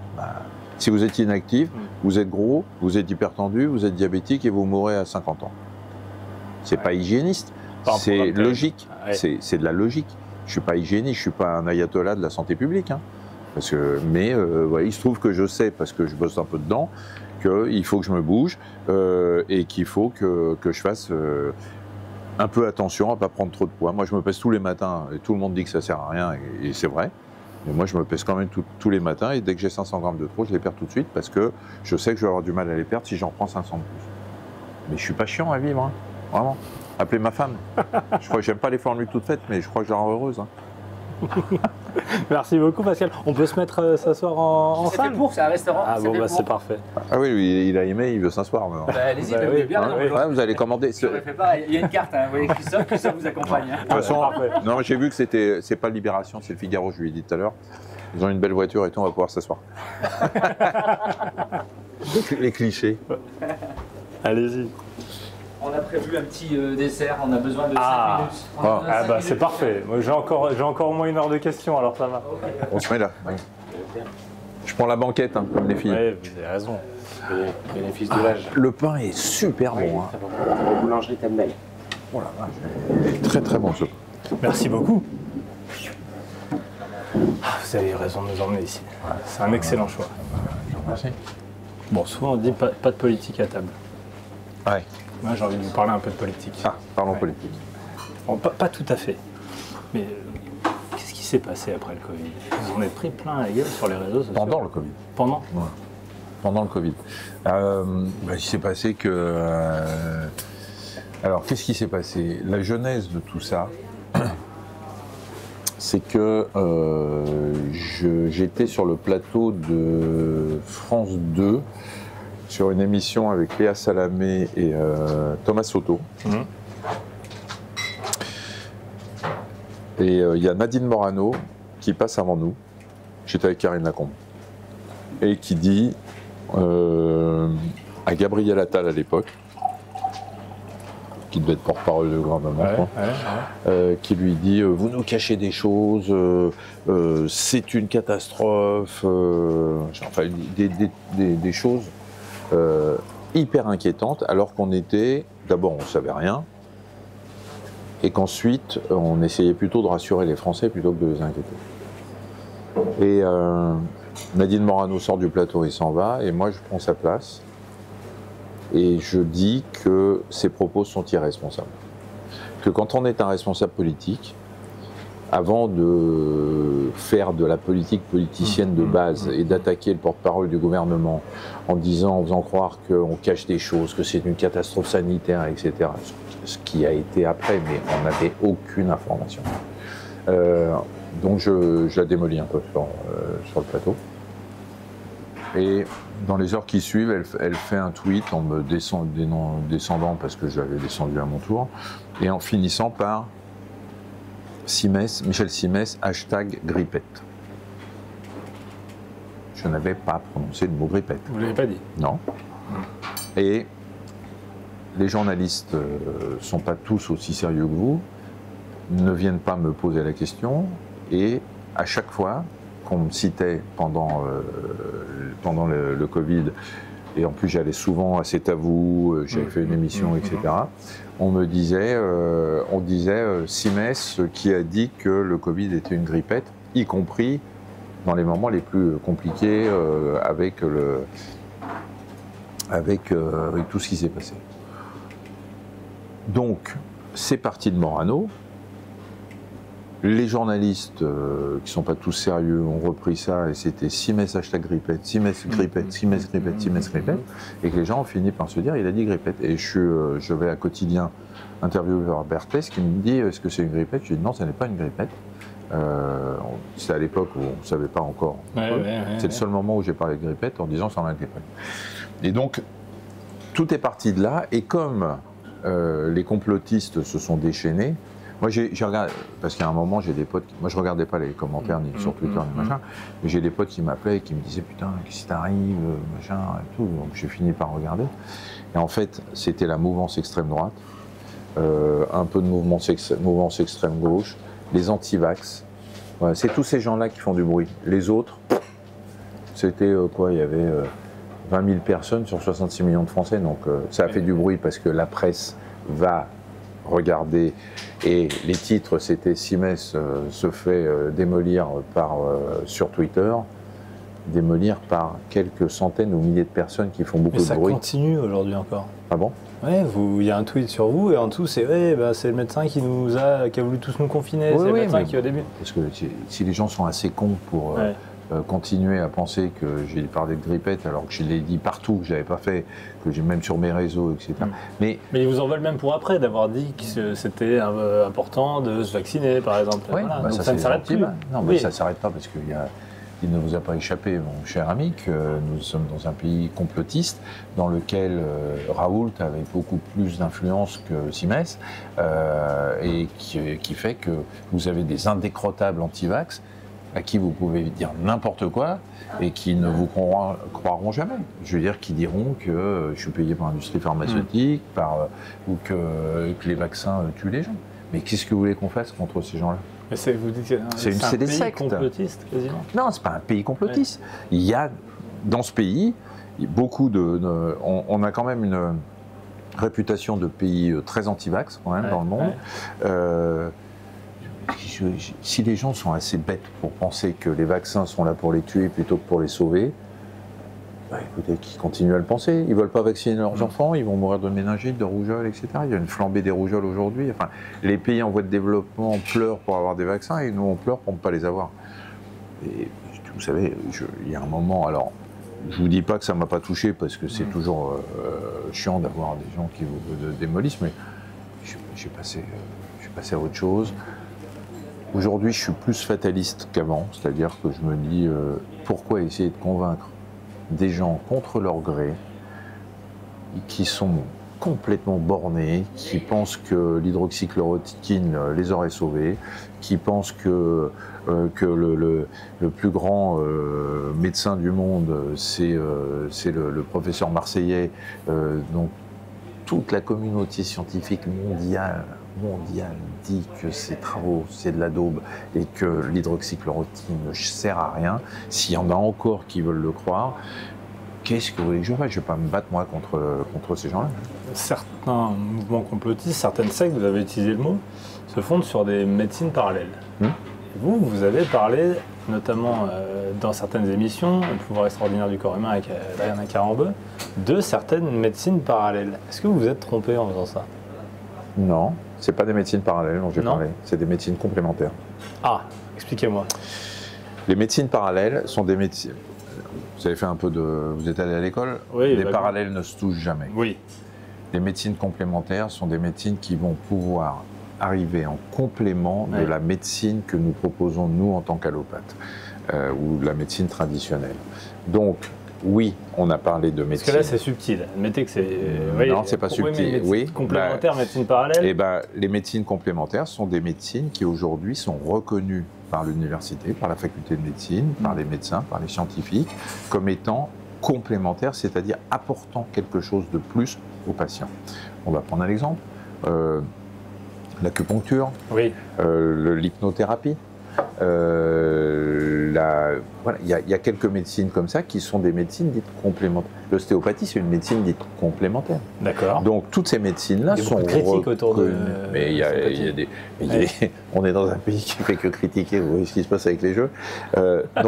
Donc l'ostéopathie, l'acupuncture, l'hypnothérapie sont des médecines dont on a parlé dans les pouvoirs extraordinaires du corps humain parce qu'elles ont apporté quelque chose.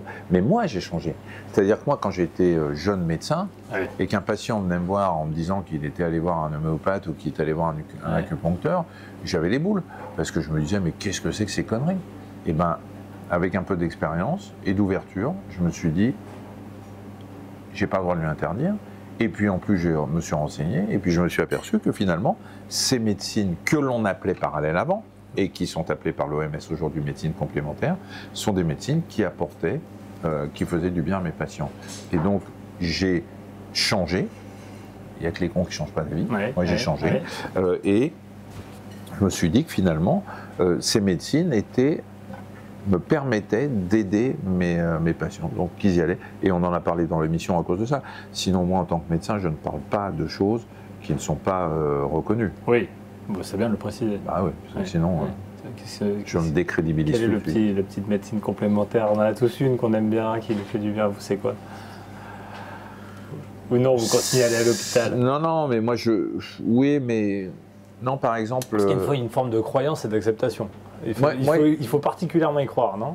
Non, mais moi, par exemple, la méditation, par exemple, que je fais très rarement, mais que j'ai un peu appris cette méditation lors des émissions que je tournais avec Adriana. C'est même le simple fait d'écouter. En fait, je suis un peu trop speedy pour faire de la méditation, me poser, mais je pourrais le faire. Mais par exemple, j'ai appris si vous fermez les yeux, et que vous essayez, il y a un brouhaha autour de nous, il y a plusieurs bruits qui se mélangent.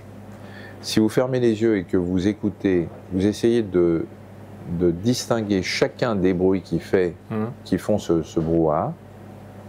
Là, il y a une ventilation. J'ai entendu un bruit en cuisine. J'entends un frottement. Et quand vous faites ça, en étant pas forcément dans le calme, hein, vous faites ça 2 minutes, c'est magique. C'est magique parce que ça fait baisser le rythme cardiaque, ça me fait, moi, en tout cas chez moi, ça me calme. Et parfois, quand j'ai eu des moments de stress où j'étais pas bien, je m'allongeais dans mon lit et puis j'ai essayé de distinguer les différents bruits. On ne va pas se mettre sur le périph', hein. Mais voilà, c'est des petits trucs qui, moi, m'ont fait du bien, mais chacun a son truc. Il y a du yoga, d'autres qui vont se faire de l'acupuncture. Est-ce que vous êtes croyant? Aujourd'hui, non. Je l'ai été à des moments où ça m'arrangeait. Ça me permettait de me raccrocher à quelque chose quand ça n'allait pas. Et en fait, j'ai eu une croyance, une foi tellement inébranlable que le jour où j'ai raté mon bac à cause d'une injustice, j'ai arrêté de croire. C'est pour vous dire que c'était quand même... Voilà, le truc était bien ancré. Voilà. Donc j'ai arrêté de croire à ce moment-là. Après, non, franchement, d'une part, je crois pas. D'autre part, j'ai un vrai problème, moi, avec les religions. Parce que si on réfléchit un petit peu, je sais pas, 90% des guerres qui ont marqué l'histoire de l'humanité étaient des guerres liées directement ou indirectement aux religions. Aujourd'hui, le monde est en feu à cause de quoi? À cause de religion. L'islam, le judaïsme. On est sans arrêt, c'est sans fin. C'est des guerres entre des gens qui croient ou qui pensent ou qui interprètent les textes religieux d'une certaine façon. Ah, alors ça, je crois en ça, par exemple. Ouais. Je crois en le chocolat. Oh oui, là, voilà. Pascal, ça nécessite une explication. Hein. En plus, ça tombe très bien. Là. Et en plus, ça tombe très bien parce que j'étais en train de partir sur un truc autour des religions. Ça m'arrange de ne pas continuer. Mais je vais y revenir. Voilà. Pascal, prenez tout votre temps, mais je n'oublierai pas là où il voulait aller. C'est vrai. Donc là, tarte chocolat soufflé, caramel au beurre salé, sarrasin. Et sur le côté, donc crème glacée à l'orge grillée. Crème glacée à l'orge grillée, donc céréales. Donc nos anciens utilisaient l'orge grillée à la place du café. Ah ouais. Ah bon? On retrouve des notes de café. L'orge a été toastée, infusée en crème glacée. Commencez par goûter la glace. Crème glacée. Celle-là? Ouais. D'accord. Bien, chef. Faut dire chef. Hein. Oui, chef. Mais toi, t'es pas caractériel, t'engueules pas tes... Je suis exigeant. Ah, ça veut dire que si, il peut y avoir un petit coup de gueule de temps en temps. Non, coup de gueule. Coup de gueule, hein. c'est bon, mais tu fais pas partie de la génération de ces mecs qui hurlaient en permanence sur les... Quand j'étais jeune, j'étais un peu bête. Ouais. Alors, je me suis un peu calmé. Ah ouais. Ah ouais, tu gueulais quand... Mais peut-être que c'est moins accepté en cuisine aujourd'hui, non? Non, mais il n'y a pas de... Enfin, partout d'ailleurs. On peut très bien faire passer un message sans gueuler, hein, ça marche aussi. Hein. Ouais. Ça marche aussi. Hein. Ah oui, c'est vrai que ça... Il n'y a pas de café du tout. Non, il n'y a pas de café. En fait, quand il n'y a plus de café pendant la guerre, c'était de l'orge torréfiée ou chicorée à la place. Ah, c'est la chicorée. Chicorée ou orge grillée. Ah oui. Oui, ça bon, alors ça. Ah bah oui. Voilà, oui, hein. oui. Souffler. Oh là là, regarde comment ça coule à l'intérieur. C'est ouf.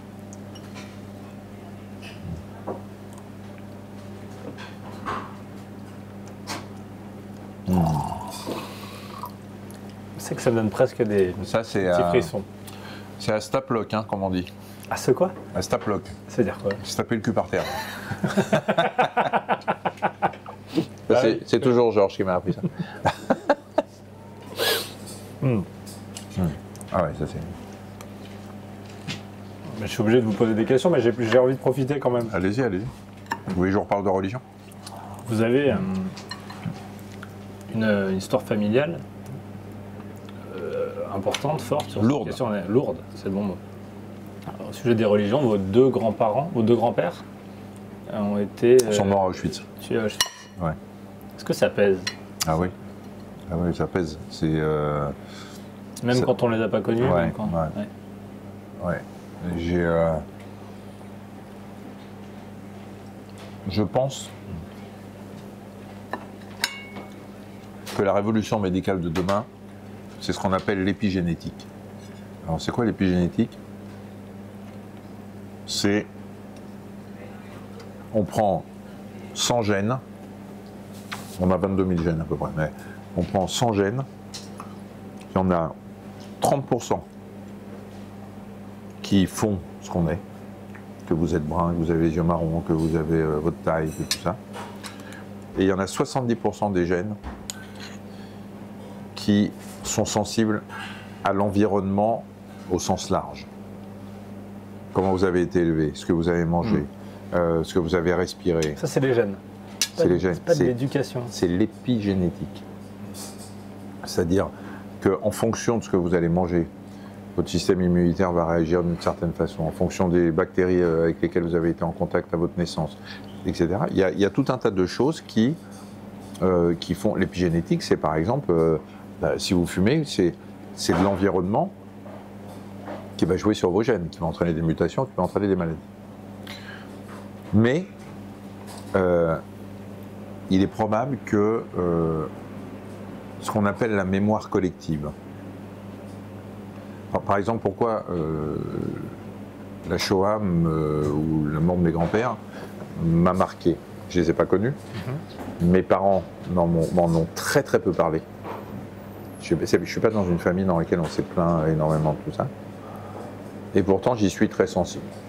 L'environnement familial, il y est bien évidemment pour quelque chose. Si c'est l'épigénétique qui est responsable de ça, ça voudrait dire que, parce que mon père était né quand mon grand-père paternel est mort. Donc, il n'a pas pu directement souffrir par transfert d'un gène de souffrance de mon grand-père à mon père, puisqu'il était déjà né. Sauf que mon père, lui, a souffert de la mort de son père. Il a souffert, il avait 11 ans, son père est mort quand il avait 11 ans.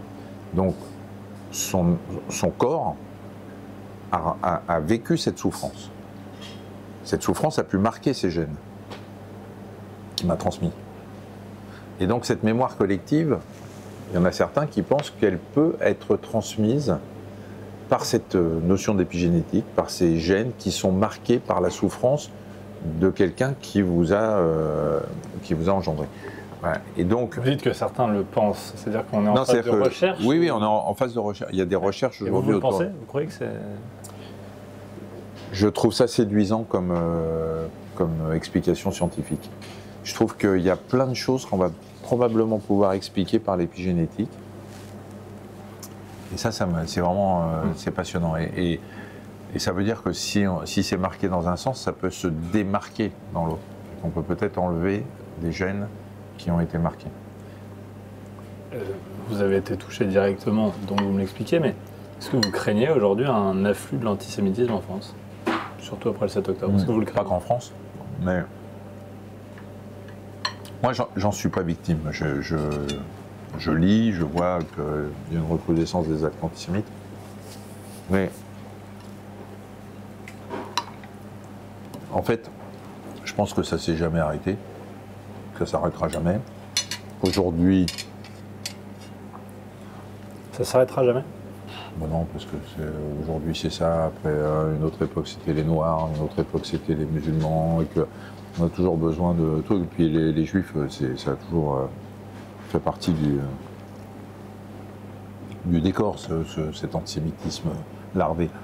Mais je pense qu'aujourd'hui, le problème c'est un problème d'éducation.